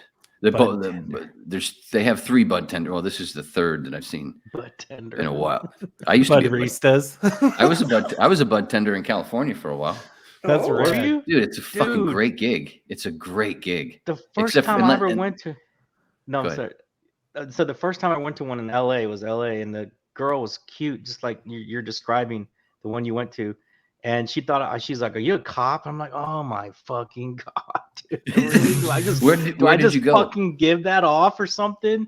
It was in 2019, man. I don't. It was Where? somewhere in In West the valley Hollywood, or West. Oh, No, West it was Hollywood. West Hollywood area, somewhere around Yeah, there. you 'cause were on we the other weren't side too of the hill. far from my buddy's brother's house in West Hollywood, so it was some, it was somewhere around there. But she, Yeah, just it was called me hard to out. get a bud tender gig because that's mainly what they want is cute girls. Right. Yeah, When they finally they gave me the gigs, I knew the owner of the one that I worked at was also one of the owners. He had his own small one, and then he merged with another one, and they called it the Weed Wellness Earth Energy Dispensary. And so he merged with, so I think it was 4 owners, but this one dude was also an actor. He was on a few commercials, and he was a funny guy. And I kept joking about what the fuck, like on Facebook, I made a couple of jokes about, something about the place, about employees or whatever. And like, well, that's because you never hired me. I made a couple of jokes, and he went, "Do you really want to work here?" And it was right down I could walk there Oh, nice. from my place. And most of my other work was voiceover that I did out of my apartment. So I had the time, Mm-hmm. And dude, I didn't have to spend any money I saved so much fucking money because when you're a bud tender there, you got the vendors would obviously bring their shit in all the time. Oh yeah, I can Mhm. imagine. Oh, And they'd be yeah. like, "Oh, here's your shit, and then here, throw these at your bud tenders." Yeah. So I walked home with a couple of pens almost every night. We were given a half a gram every day that you worked. You just had, the only thing that they wanted you to do was come back in after smoking it and write on the little thing of what it is you liked about it or what you didn't like about it. So Right. What a shitty way to have a job. That's so funny. Yeah. And so, and then, other stuff, you got, discount Yeah. on everything. And the first thing I would do when I got there was one of the bud tenders was also one of the vendors, and he was good friends with one of the owners, and he had his own edibles. They were called Sexy Eds. Sexy Look at edibles. Daniel's eyes. Hey now. But kind of looked like a Mario thing, looked like an Italian sort of thing, but Eds stood for, edibles, of course. Mhm. But they were $10 for 2 little bite-sized brownies that were 25 milligrams a piece for $10. It was the first thing I would do when I got to work. I'd go to him, and it was only, but because it was only $7 for me. It was only $7 for me, and by within an hour, I'm working high as fuck and helping old people with their weed, and they're all happy as shit. But oh my god, I really like this. These old ladies would come. It was so fucking cool to sit there and listen to that, especially listen to them tell you that they don't have to take their fucking pills, their big pharma bullshit anymore. Yeah. Or at least lower it. It's funny talking to old, like really old people about pot and them coming in because they're just like, they're so funny about it. They could be talking about knitting. It's like the same timbre in their voice, the same sort of thing. Oh, did you see that purple indica? It was fabulous. Like, oh, okay. That's funny you say that, because Wayne, that's what Paul said to me earlier when I said, "Oh, we'll drop you a link to come on in." He said, I want to talk to old people about pot. That's exactly what he said. Dude, that's purple indica. I went with Orange Crush. Oh, there you go. What are these Girl Scout cookies? They used to actually be cookies. Well, ma'am, this is Sour Animal. Okay. And we can share it if you would like. Anyway. Yeah, blow it in my face. Speaking of blowing it in your face, like subscribe. You beat me to it. Dude, they have like the best nicknames for this stuff too, man. That's the face thing that joke that you just made actually goes back to that actually connects to mushrooms, which we'll finally get to. Panspermia for anybody watching that wants to just pause and look it up. Dude, it makes so much fucking sense. It's incredible. My uncles, she's not my aunt. And they're not married, but they've been together for almost 30 years. But I call her my aunt. And she has had, for the last bunch of years, had trouble sleeping because of her feet with these aches and stuff. And they've tried all kinds of things. And she's tried massage, all this stuff. Doesn't really work. Anyway, when I got back here a couple of years ago, and I talked a lot about cannabis, I went with her to get her cannabis card, and it was pretty wild because it was like this whole thing where it was like a real doctor's appointment. Like mine didn't go like this. What did she do? What is with this place? Mine didn't happen this way. It was kind of weird, but funny, especially with my uncle, who was Mr. Anti fucking weed when I was growing up. I mean, just right, and still thinks like it's heroin. Right. Everybody does. And he's right there, sitting next to her. Fucking dumbass.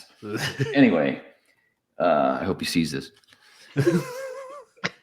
So they go in, and I buy some stuff because I already had my California. They took my California card, and I've got some stuff. Anyway, point being, the next time I talk to her about it, she starts telling me that she hasn't slept this good in fucking 5 years. She got edibles and was taking like 5 to 10 milligrams a night. She hasn't slept this well in 5 fucking years. And then I go over, and like 2 months later or whatever, I go over to the house, and I walk in, and she, look at this.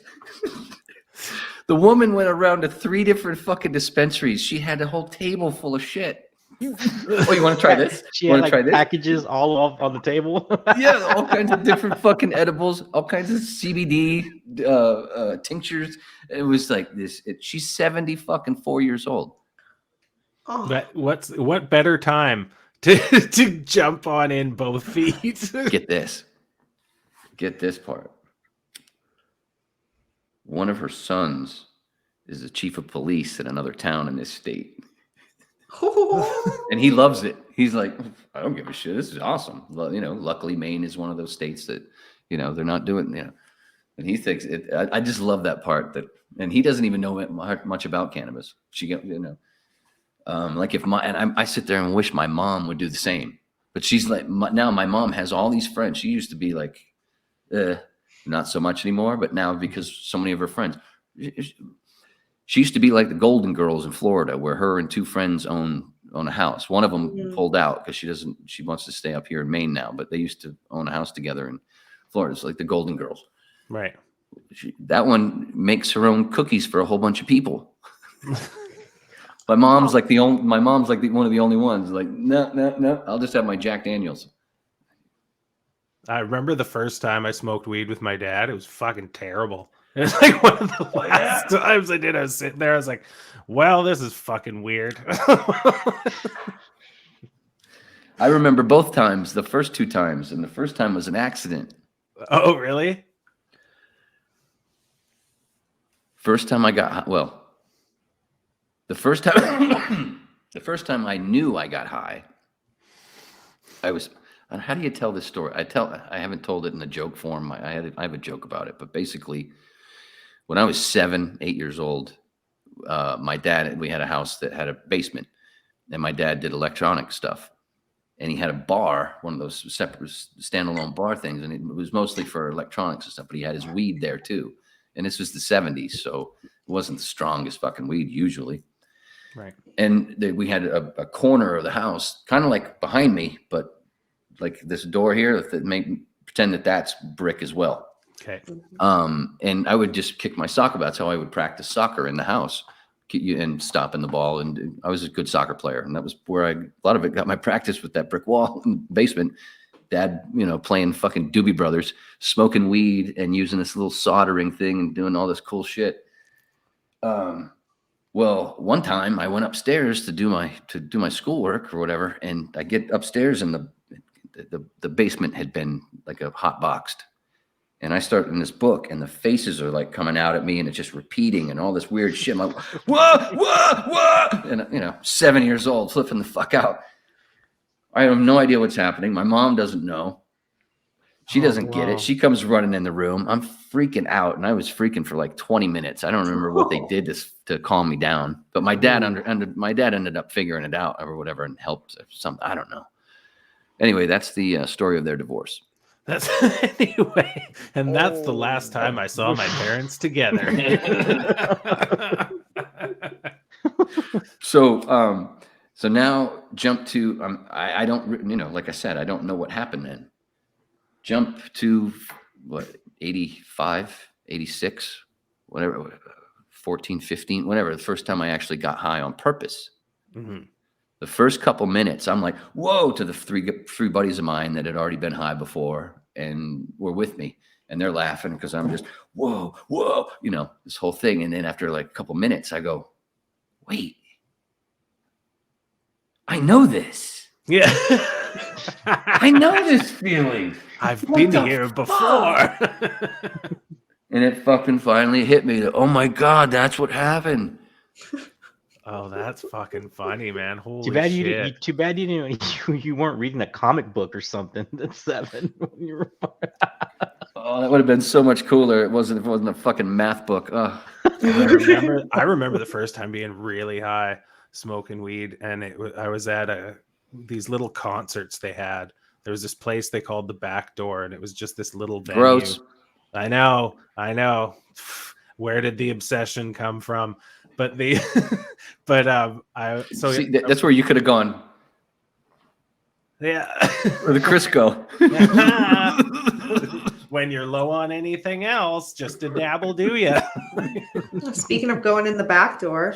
Help. Like a subscribe. Oh, God. But so I remember just being high as fuck. And these two girls I knew came up to me. I was in like grade 8. And so, girls like run around holding hands. I just remember them both stop right in front of me. And they're like, I was like, nope. No. I'm going outside. Their heads looked really big. Like, holy fuck. Beckham, you smoke or no? No. Well, I tried like you did with some like 2 buddies, and I didn't know how to smoke the time, and I just burned my throat, so nothing happened. Most of the time, he does edibles I smoke and like stuff now. I smoked and 4 times before I actually to, got high on purpose. Oh, really? Like 4 times? A lot of people. It was also Sometimes shitty weed up here, and I was a kid, so But I've heard a lot of people say that the first couple of times they didn't even feel anything. No, Then I was there was multiple times before it was like, okay. I was a club kid in Dallas, so I went for acid and then ecstasy and all that stuff first. Speaking of, Yeah. now we're back to this. Now we're back to the psychedelics. Yes, we are. We did it. We did. Look at Beckham coming in there with that fucking cleanup spot. Yeah. Sweep. The DMT thing. There you go. Wait, There no, I you never. go. I didn't. I still haven't told the fucking dispensary story. With the girl? We're racking them up. And this would have been a fix if it wasn't for you guys. I know I would have forgotten it and I would have finished because Jesus Christ, I only do an hour. I do an actual which is fine. This doesn't have to be, of course. Well, it's not, but I mean, is it still recording? Yeah, it's still recording. Yeah, you're good. Okay, we're an hour and 45. Oh shit, we're not even halfway through. So anyway, I would have, because I don't know if I said it to you, but and you haven't.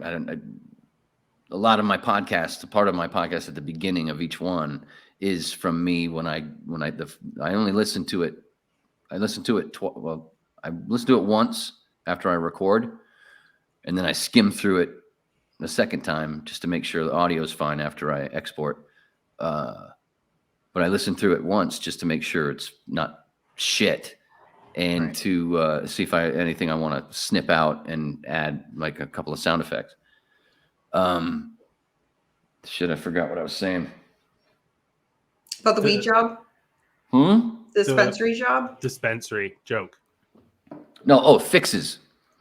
When, also when I listen for that first listen, when I go through it for the sound effects, when I listen to stuff that because I know that there's going to be something that I actually never finished my point. Even though there's going to be a bunch of others where I found around. So that I go back and I fix. Anyway, because of you guys, I don't have to do that as much because Dani saved me up like 2-3 times already before you came along. That was my point. With that, just had to finish. I'm sorry. No, I'm not. I'm never fucking sorry. Not anymore. Fuck it. Fuck being sorry. Worrying's a waste of my time. You get older and all your give a fucks just fly out the window. Yeah, you said that you were saying that last night. Yeah. How many people were watching you going, yeah, I know that, dude. I know that. I know that. Wait a second. Flathead. I knew a flathead. He was a coke dealer. Anyway, the dispensary thing. So yesterday I'm at my dispensary getting my sour animal. The names. So, and what, I don't know how it came up. Oh, she's something about Duracell. Somebody said something about Duracell batteries. And I went, oh, Duracell battery. And how old are you? I didn't ask. I ended up asking her, but not right away. But anyway, I said, remember the Duracell batteries, with the guy that, Robert Conrad, the actor from old. And she's like, I go, what?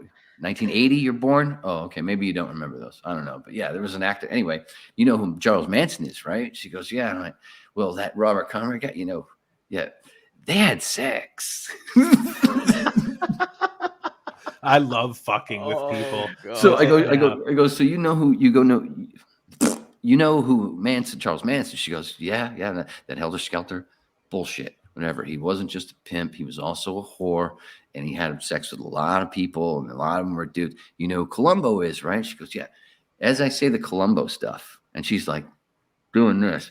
An older couple comes in. And they got a dog. And I start, hey, pup.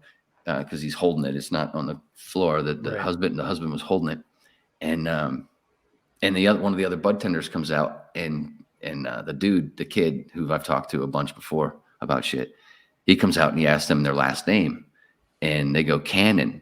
And I went, and it was just a thing that, I'm sure that it's old, it's cheesy for them probably, I don't know, but they laughed like they hadn't heard it before. But I went, Cannon, a Quinn Martin production. And they laughed. All the bud tenders laughed. The owner was laughing in the office right behind. Everybody's laughing. And I'm like, oh, cool. Made him laugh. Cool. And then I finished with her, and I finished my stuff and left. I'm getting in the car. I'm sitting in the car, and I'm getting ready to pull away. And I went, hey, Canon. I wonder if there was a fucking Canon episode about Manson. Oh, I don't know. Before I started backing up, I got on the phone and went, yeah, there was 2 of them, and Dean Stockwell was in one of them. Really? There was I used to watch Canon for a little bit until they took it off the TV. Until they took it off.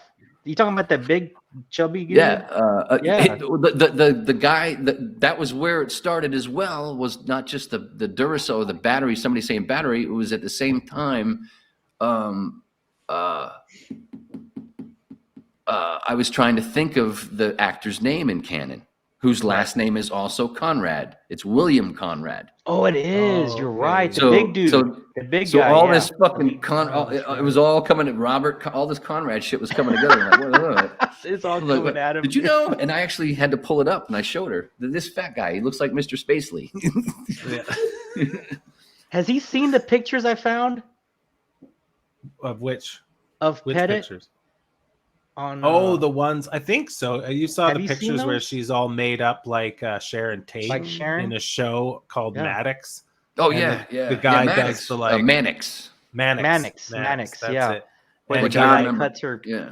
puts it pretends to the cut her lipstick where against he's- her face to Yeah. show her what Yeah, I he's remember gonna that. You do guys, to her with- you showed that a few weeks ago. Okay, cool. Yeah. That was a weird one. And then Yeah. you just see it everywhere.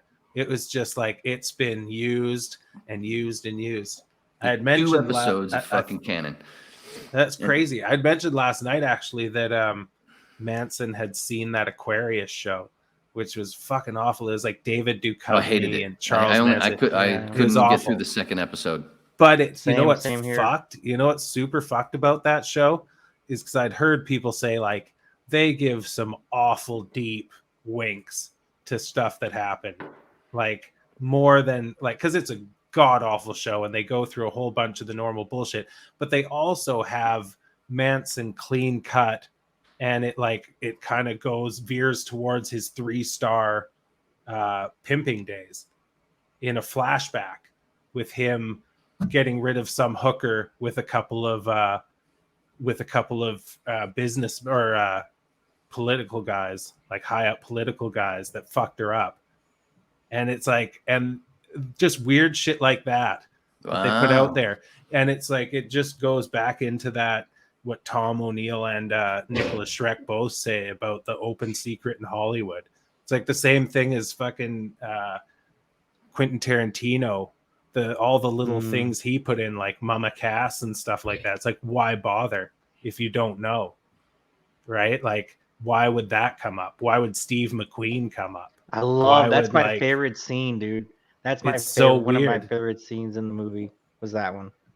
Yeah, of, and those are only connection. things that, like, if you're making a movie about Manson, those are things you wouldn't need to put in there for the most part if you're going along with the main narrative of stuff. But if you actually know that he was a part of it, there was all the drug stuff going on, there's all this, they just like put it in, and it doesn't make sense to me why they put it in. Is it them being arrogant or just the fact they can't do anything with it?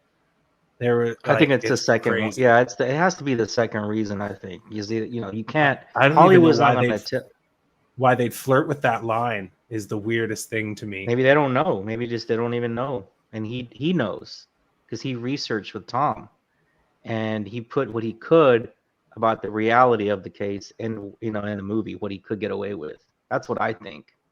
Yeah, I don't know, man. Because I don't think they would certain, know. There's certain things like with the Doors movie, you come to find out where when it comes to that true story, excuse me, sort of stuff. My apologies. Like with the Doors movie, because Pam Corson's family owns half of the Morrison estate, Oliver Stone could not portray Pam in any way that she had to be portrayed like Linda Kasabian. Yeah. She was not Linda Kasabian. Right. she was not that she was, horrible or anything, but she was a junkie. And Right. the one thing, I've been around a lot of junkies, and I had a Vicodin habit for almost a year, but I wouldn't call myself a junkie. It wasn't like, I wouldn't see it like that. Maybe I didn't have to steal anything. It was, but I know him. One of my tripping buddy, the guy who I had my first heroic dose of mushrooms with, was a junkie. And that's one of the reasons I like tripping with him, was because when he was tripping, in his eyes, you could see it was a difference. The junkie wasn't there. Right.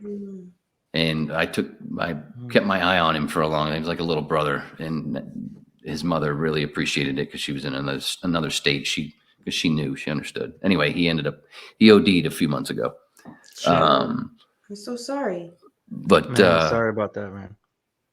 But I'm surprised it didn't happen sooner.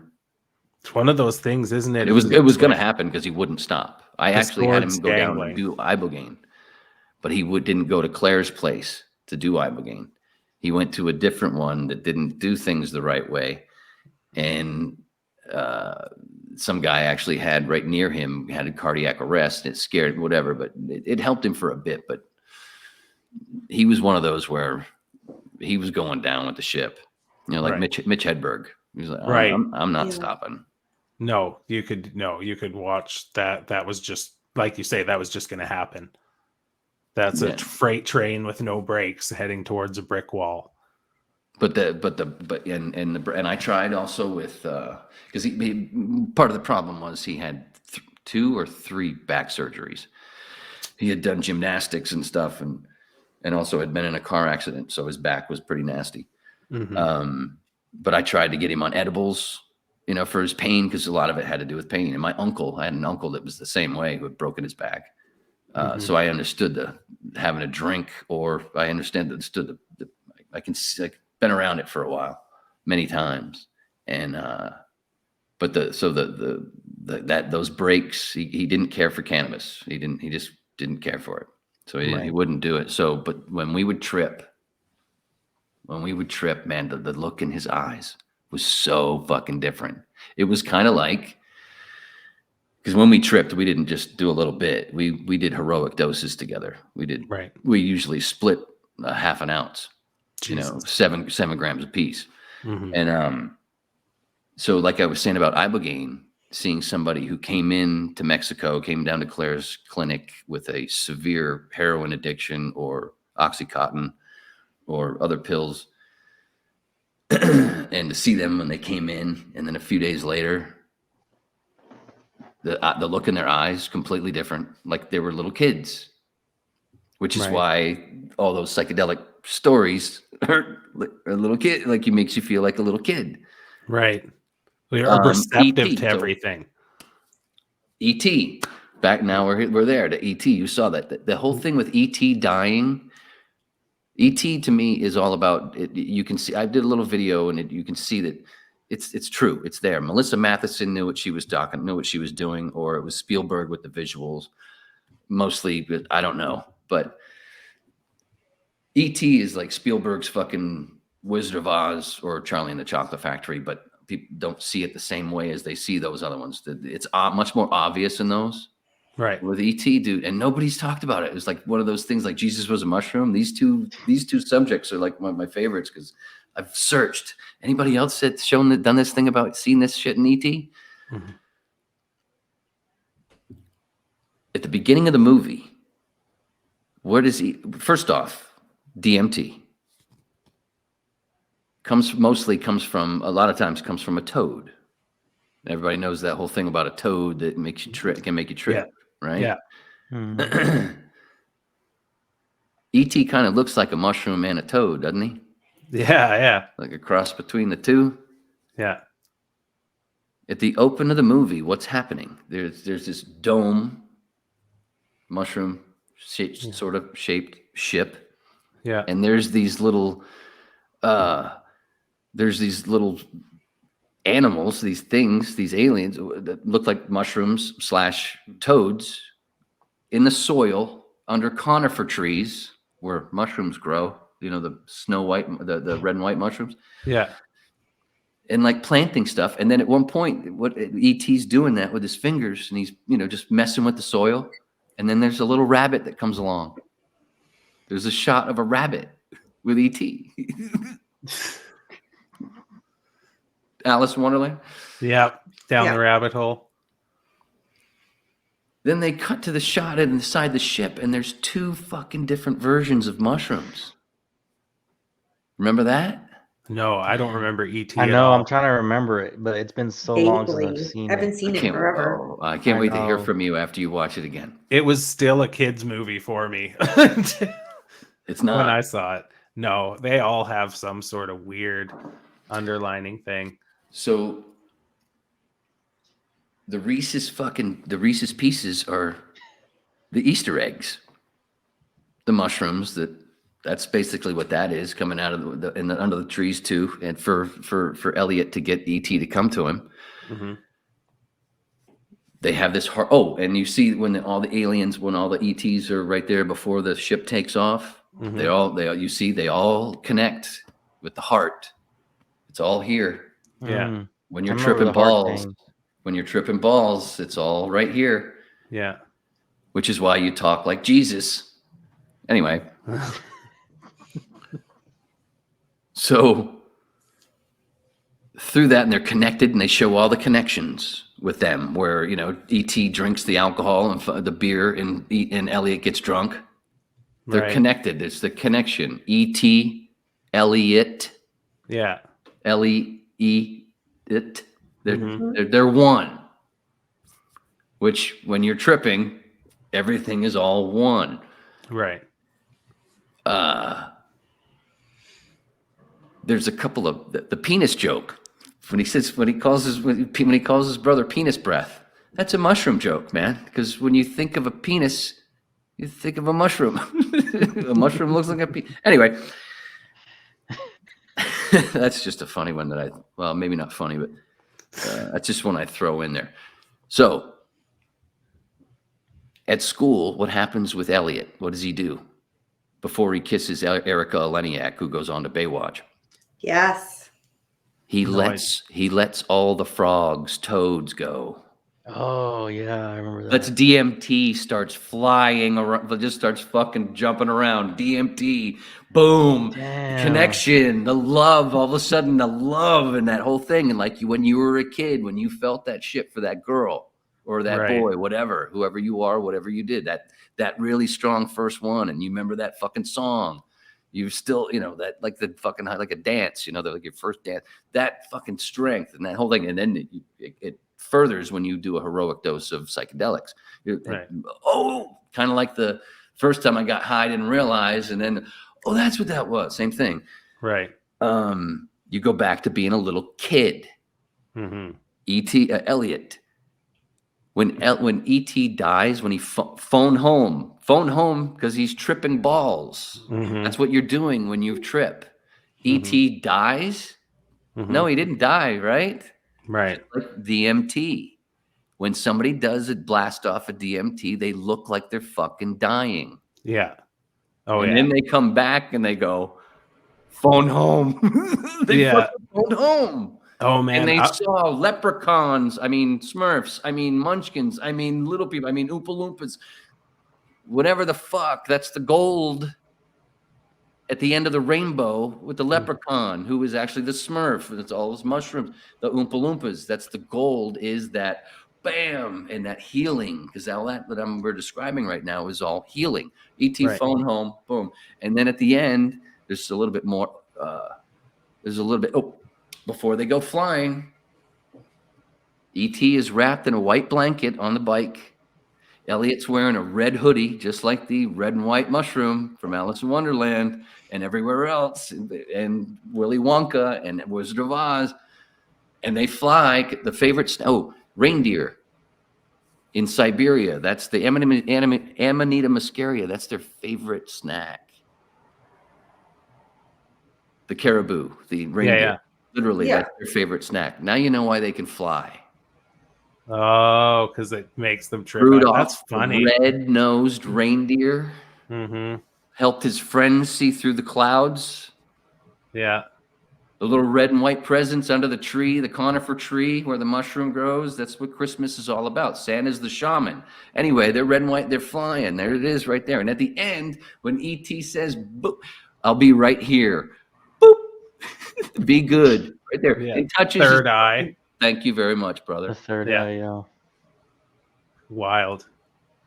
I never knew that. Paul would be of use in his shrine. I And probably left out some things, but And Spielberg's just sitting there like, I am high as fuck. Let's Oh, hope there's not damn. any kids listening to this live when it goes insane. up, because you just ruined a lot of things for the kids. no, it doesn't Dude. ruin. It shows It's the depth. enlightenment. It's enlightenment. It's like learning about. It's very similar, a little stronger, but it's like I feel like I'm yelling.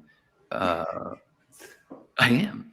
It's like it's kind of like the whole thing about learning helter skelter is bullshit, because that's what everybody was brought up on, like the Bible, that Jesus was a mushroom. Oh, it's just this person who died and he was born of a virgin. Like, but that doesn't make any fucking sense. And when a buddy of mine, Jeff Clark, right before I met Joe Rogan, when he said Jesus was a mushroom, dude, that's what explains that virgin birth. What? Fuck you talking about virgin? Get the fuck out of here. Mushroom. Get the fuck out of here. Even though I was looking for the answer. Then the next couple of days or whatever, Jeff was in my studio again, and we were bullshitting about stuff because we were both 9/11 truthers, and totally into the whole bank thing. Banking's bad and all that. We were into that shit. And he said something else about the Jesus mushroom stuff, and then he left the studio, and I turned to the computer and I started looking up. I went, "Holy fuck, dude, that does make sense." Jesus died. Wait, Jesus was born virgin birth, born in a manger. Maybe he was in a pile of cow shit, Right. because that's where mushrooms grow. Mhm. That's why Hindus think cows are holy, because God comes out of their ass. Holy shit! That's a Bill Hicks thing.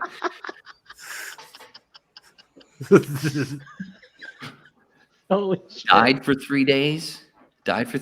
Yeah, you dry them out Yeah. so you can eat them and shake hands with the universe. Phone home. Right. That's why the Pope looks like a fucking mushroom and what he wears. Look up Pope clothing. Mhm.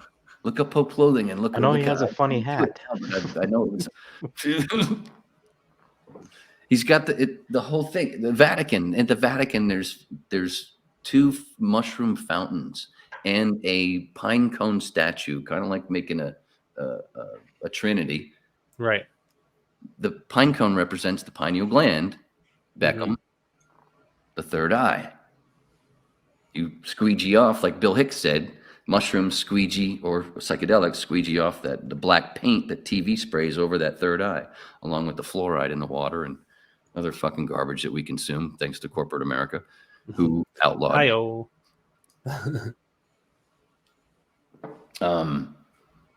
But where was I? The whole thing with the mushrooms and the religion thing. It's all in there. That's where they were all based, because that's where, like, the Terence McKenna, the stone ape hypothesis, to where we found the cavemen, whatever, foraging for food. And these little mushrooms would grow, and they'd find them in shit, and they started fucking boom, and then they went from, like Bill Hicks explained, in his little joke about, they went from whoa, I think we can to I think we can go to the moon.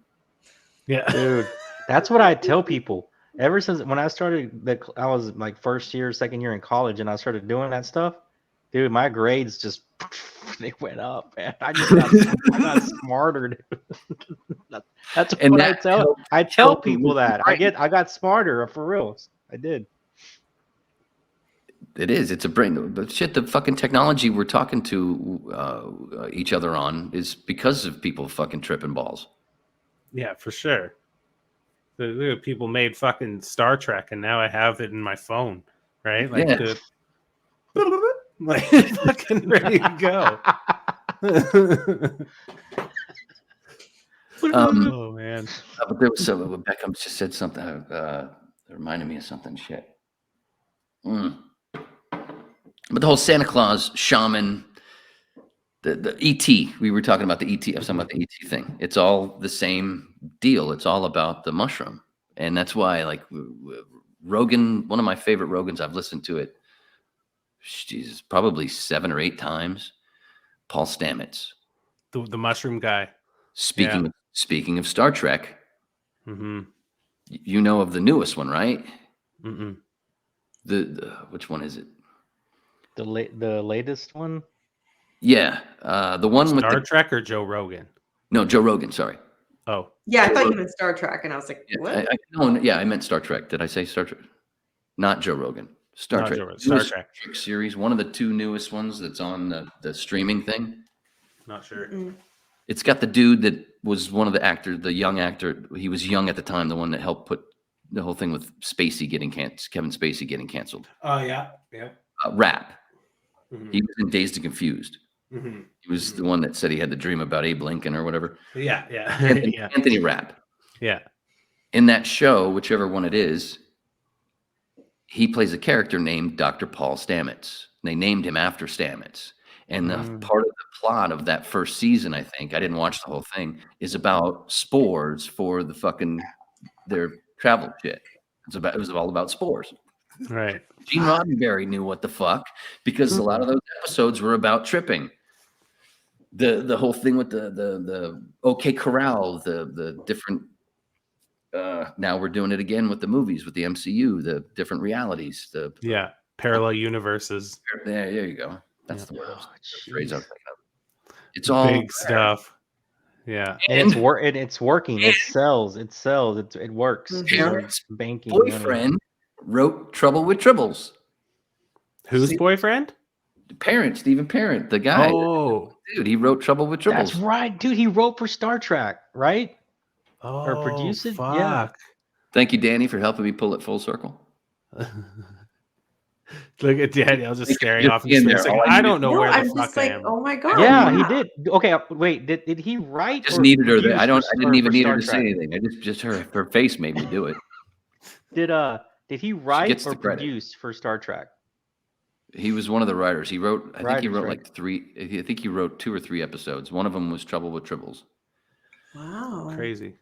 I used to watch that series with my dad in the bowling center bar at 5 o'clock every fucking day. While he would be running back and forth between the bar and the pro shop, because he had a pro shop. So if anybody was there around that time at 5 o'clock in the afternoon, which usually wasn't very busy, it got more busy, around 7. But if people came in, you have to run in or whatever. Otherwise, we were just sitting there. I'm drinking a Coke and he's drinking beer while he's running the pro shop. Yeah. Watching Star Trek. And he's got a fucking league to bowl in 3 hours later. Fucking father. He's funny. But yeah, and then see, it's all full circle. Same dude got me high. See, it just continues. Yeah. Choop, choop, choop, choop, choop, choop, choop. Oh, that's why I told that story, because you mentioned about smoking with your dad. So jumping ahead after that at 7 or whatever, and then I got high for the first time or whatever. Yeah. I go down to Virginia to visit him for the week, and we're sitting there watching the My sister was in bed, and we're sitting there watching a baseball game, and he just goes, I think I was 15 or 16. He goes, so has anybody at school ever asked you to get high on marijuana before? Yeah, a few times, and I have. And he goes, good, so I could just pull it out right now. All right, I just wanted Dude, he was so hoping you would say yes. Yes, he was. Oh, I love that story. Oh, that's awesome. Good. Dude, that's Good. Well, then I don't have to hide it anymore. Exactly. Speaking of pulling it out. Oh, like and subscribe. Ding, ding, ding. Oh man. Fucking hell. Oh, what was the other stuff I wanted to get to before? What? 11? Oh shit! Wow, it is long. Yeah, that's a good one. I'm gonna have to go soon because I can already hear my wife hating me for leaving her with my kid right now. So I'm the one who can put that fucking kid to bed. And How he so? just You tell him a joke or something? I don't know. He's just like yeah. You son of a bitch. Yeah. I have no idea. Dad, Papa don't take no mess. And then when he gets older, hey, so has anybody ever offered you? Okay, good. Oh man, that's fucking awesome. Well, if you're gonna go now, well, either way, somebody has to do it. I mean, it'd be crazy for me to actually send you a can of Crisco from where I am. I'll figure it out. Gotta get it. It'd be so So funny. far, I've got you wanting me to get a can of Crisco, and Troy wants me to get a lava lamp like it's nobody's business. He wants me to steal my kid's lava lamp. Should be hanging right over your head. Rachel wants you to get a can of Folgers. Oh yeah. Does she really? Did Yeah, she say that? yeah. Oh yeah, you have to do that too. Totally. It's got to She be wants right there me with the to have Crisco. What if I had Right a in knife front of the sticking Crisco. out of it? What'd I you missed say? that. What'd you So say? what if I had a knife sticking out of a can of Oh my- Folgers?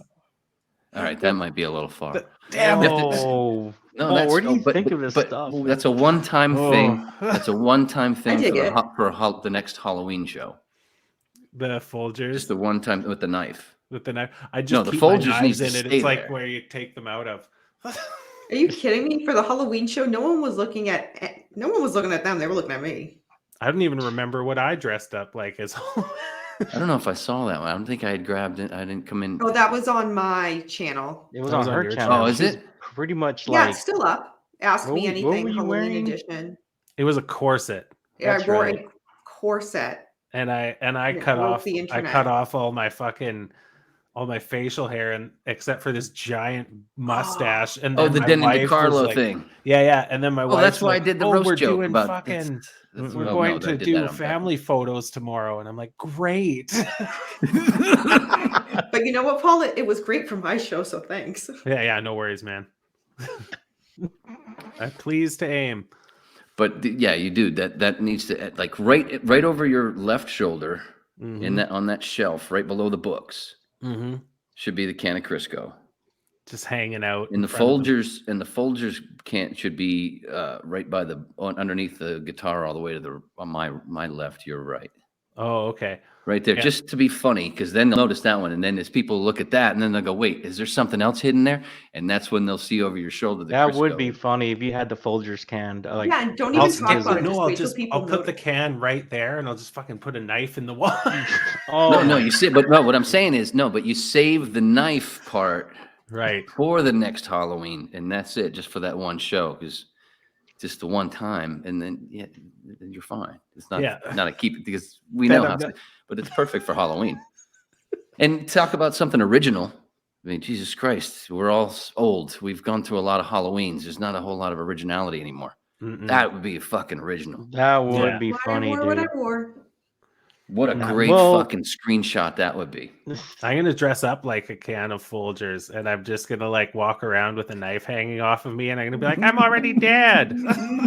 Oh, Oh, that's so bad. I'm Just, fucking anyway, no, just have a sign. wait, are you hanging. keeping this? Are you keeping this? yeah. Oh man, is there a barista in here? Because this roast just got dark. Oh yeah. Don't quit your day job, hon. Thank you. What were the jokes? Let's see, Beckham, it's time to lose a few pounds when most people are thinking you deep fry your hands before chewing your fingernails. That one I stole. That was a good one. Where'd you get that one from? I like the one about. I had to start with something strong, not my own. I had to start with a Geraldo joke. You got to tell the one of the cranny one. That one was Was it, fucking hilarious. Hey, Beckham, when you go no video, people are screaming, DiCarlo! I like with what was four the eyes and no pussy. Sorry. Hey, Beckham, what's it like being Ned to Paul's Spider-Man with real hair and not being an overactor? I'll throw in a compliment. Yeah.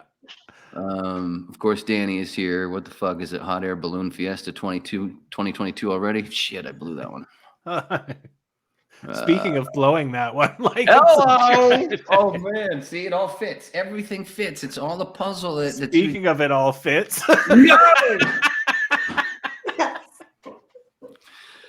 How funny is it that you have a ton of cats and your glasses make you look like Garfield? Oh, that was a good one.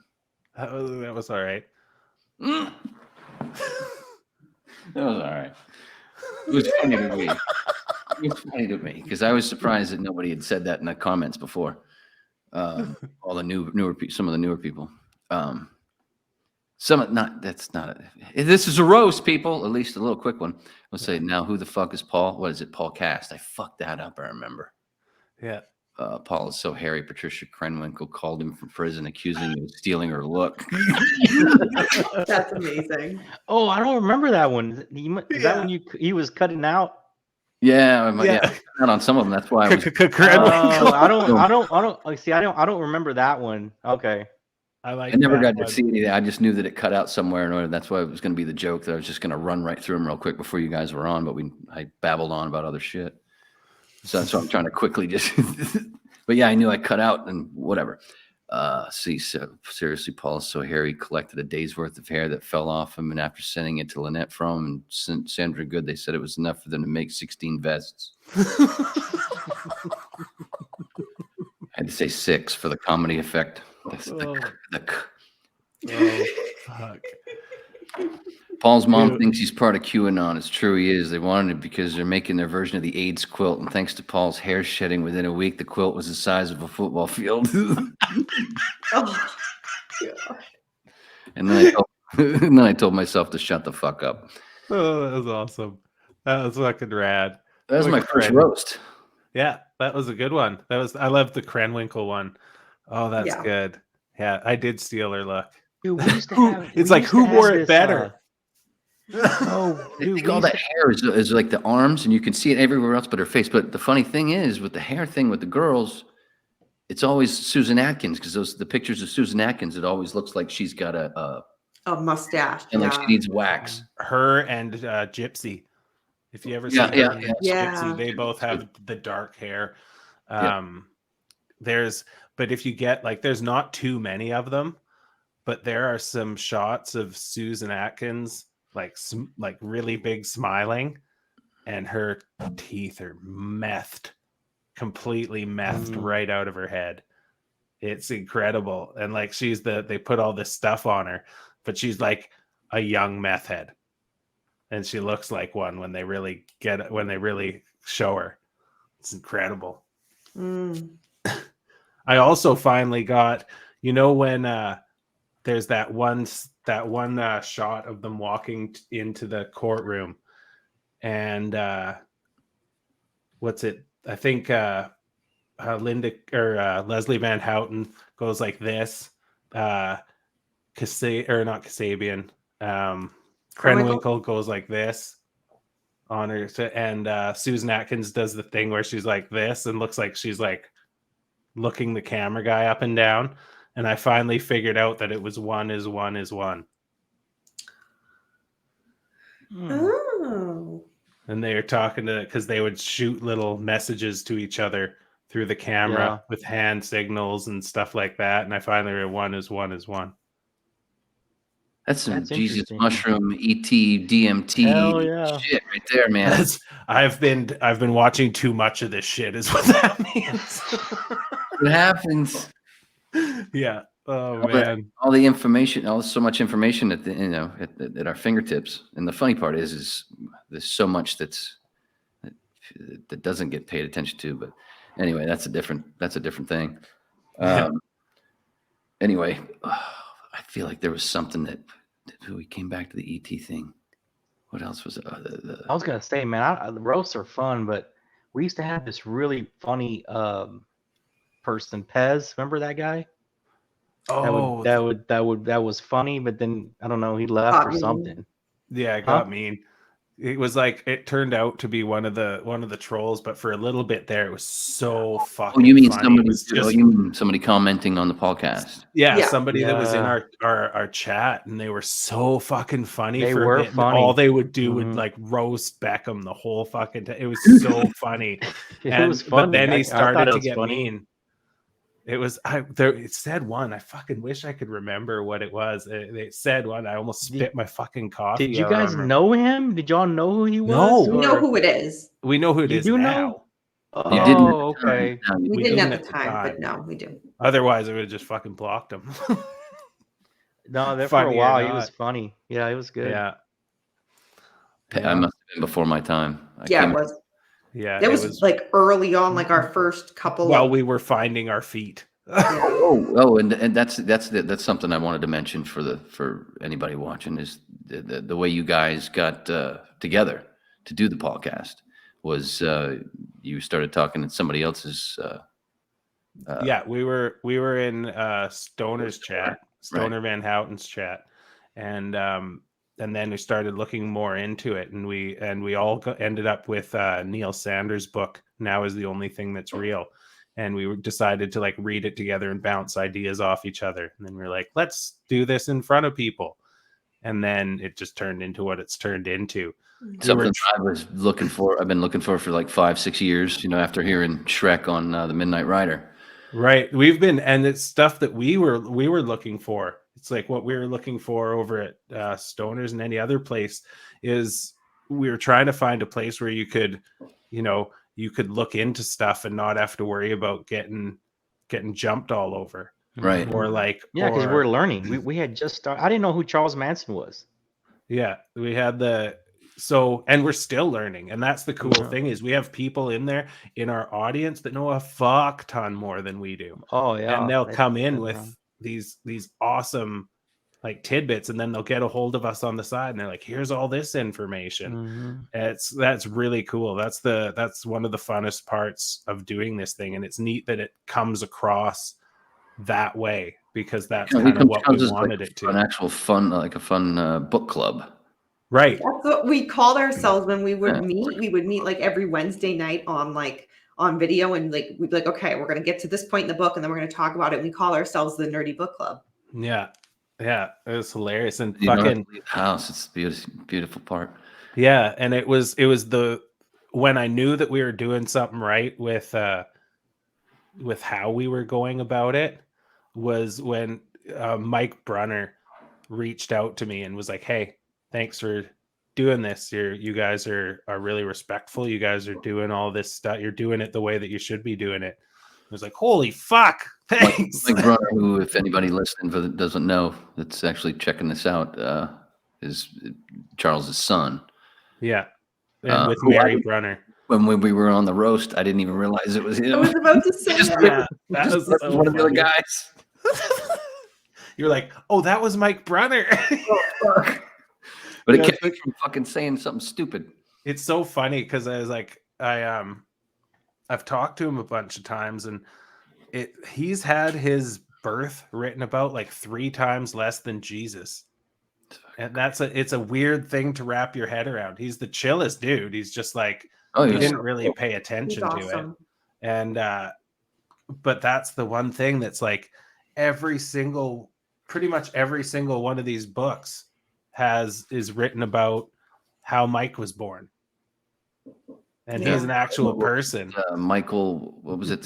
Sunstone Hawk. Sunstone Hawk was the first, and then to get a birth certificate, Michael Valentine or Valentine Michael Manson, right? And then, Mike Brunner when he's living with his grandparents, who was his mother Mary's parents. Mother Mary, yeah. Written well, that's what they call her too. Jesus, you just already compared him to Jesus. Holmes. See, there you go. See, there you go. All fucking connected. But I just remember because he was doing it from his house and he had all those deer heads behind him. All I could think of was the Arthur movie with the moose. Yeah, just rest of this moose. Forget the moose. Right. The best part of that, right before that, where he says, "Would you like a drink?" I don't drink, Arthur. It affects your decision making. Well, that must make you. No, first he says, I don't drink. I never drink. Well, you must never run out of ice your whole life. I love. Are you talking about Arthur with what's his face? Dudley Moore. Dude, I the love that guy. I love it's one that of the- dude. That dude's it's hilarious. Top 3 comedies of all time. It should be in everybody's list of top 3 comedies. Not many things can beat it. And so many things are come from it. Like, people talk about Modern Family and Arrested Development. Well, they didn't. They only did that because of the Larry Sanders Show, which almost nobody talks about. Larry Sanders Show is awesome. Right there. When it comes to Arthur with movies, comedies, Mhm. Larry Sanders is right there, and the same thing, top 3 of all time. Right. But just never run out of ice your whole life. Dude, I used to love that dude. And I was like 5 or 6 years old watching him in that movie. I like that Howard Stern adopted part of the Larry Sanders Show. Hey now. Yeah. George Takei, who is just as stupid as Stephen King that I mentioned, a shit lib. Oh God. And I'm not even a right winger. I just see how I used to be a liberal. So now I see how they were part of that fucking my mind up. There are celebrities that will do that. And some of them know they're doing it. Some of them don't realize, and they have these followers. Anyway, what were we saying? George Takei. George Takei. Yeah, and I hated that ripoff. I mean, because I worked for a radio show that Howard used to complain across the nation that was ripping him off. So Right. I had to deal with phone calls constantly. Baba Booey, answering the phone. Yeah. So and him talking about them ripping him off, and then I'm a Larry Sanders fan, and then years later, George did the Hey Now thing, the Hank Kingsley thing. But it wasn't even that wasn't George Takei. That they actually took the clip. Yeah, and they did it, and he did that after I did it on the Mr. Super Talk show as a producer. Shit. Super Talk. The open of that show was the whole thing with Hank Kingsley doing the whole. And that sign say applesauce. I'm kidding. It says applause. Blah blah blah. And the countdown and whatever you say, whenever you clap or whatever Larry likes or whatever. But I cut out the Larry and I had the host John Ford say I am, and I put that in there. So and then it went into the actual Mr. Super Talk fucking open, and I is actual Hank Kingsley, but also Artie, and fucking asshole. It was a funny fucking show and could have done really well, and he totally blew that. Anyway, it was so funny. Artie you didn't get that. No, the host, Mr. Super. Oh, okay, yeah. You fucked up the show by firing me, and then the show went. It literally went like that. Neil Rogers ended up fucking making fun of him for his numbers going so low. Did I talk about Neil earlier? I don't know. I don't think so. It might have been Dani. Yeah, that was just me. Yeah, a radio thing. Or that maybe it was something else. Maybe I'm thinking of a conversation I had with Wiley. I talked to Wiley. Dude, like Wiley? Yeah. I was talking to Wiley. He hit me up after the roast thing because he. Good. Because he's a Phil Henry fan. Right. Yeah. Henry. But anyway, I love the way that guy tells stories. Oh yeah. They'll be like, he'll drop a line. He'll be like this, but that's not all. It's just good, so good. Yes, but and so it got going on and then trying to keep up with going back and forth. And I finally just went and hit the phone thing and put my headphones on. I went, dude, I can't read anymore and I can't type anymore. Just talk. Just let's chat. And wicked. It was fun. It was a pisser. Speaking of Bruner. Yeah. Or Brunner. I always say Bruner. I know. I always do too. I don't know if that's because of my accent. I say Bruner, I think it's Brunner. I say Brunner. Yeah, I don't know. Potato. But I speak correctly, so. Oh yeah. Okay. Oh. Sage roar. You have to go. Yeah, I do have to go. Oh man. Well, anyway, I'm gonna dip out, but I thank you for having me. It was fun as always, and I think. How long are you guys going on for? I wasn't gonna go much longer because I'm gonna have to pee. It's like 2 hours and 24 minutes. Let me dip out too. And I'm guessing Dani has to go to work tomorrow. Yeah. Oh yeah. And it's like she's in the future. Oh, you guys are both in the future. You guys are both 3 hours. You guys are in the future, man. All of you guys are in the future, and I'm just sitting back here like it's fucking 8:49. Yeah, it started with me and Wayne. Let's end it with me and Wayne. Yeah, good call. All Yeah. right, thank you guys for having me. Yeah, thanks. Have a good time. Thanks, We'll talk Waning. to you later. That was a Bye, blast. guys. Glad you guys Yeah. popped. All right, peace. Walking wool. Oh boy, don't they suck? That was fucking funny. I'm just kidding. They're awesome. That was a blast. That was a fun foursome. I just wanted to say that before you did. And the weird thing now with the headphones, that the way the sound is now, I was like, that's why it made me feel like, is with the sound on my end, when now it's just me and you, it's much more quiet. But even when they weren't talking, there was still, even when with everybody, it sounded, I felt like I had to project more. And it's probably from the cannabis.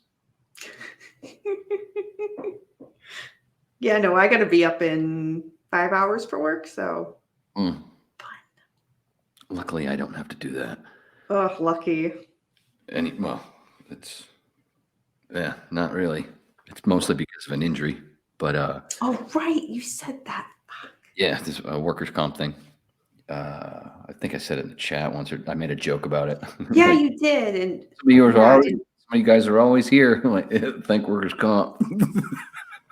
I don't have to go to. I don't have to go to bed and get up.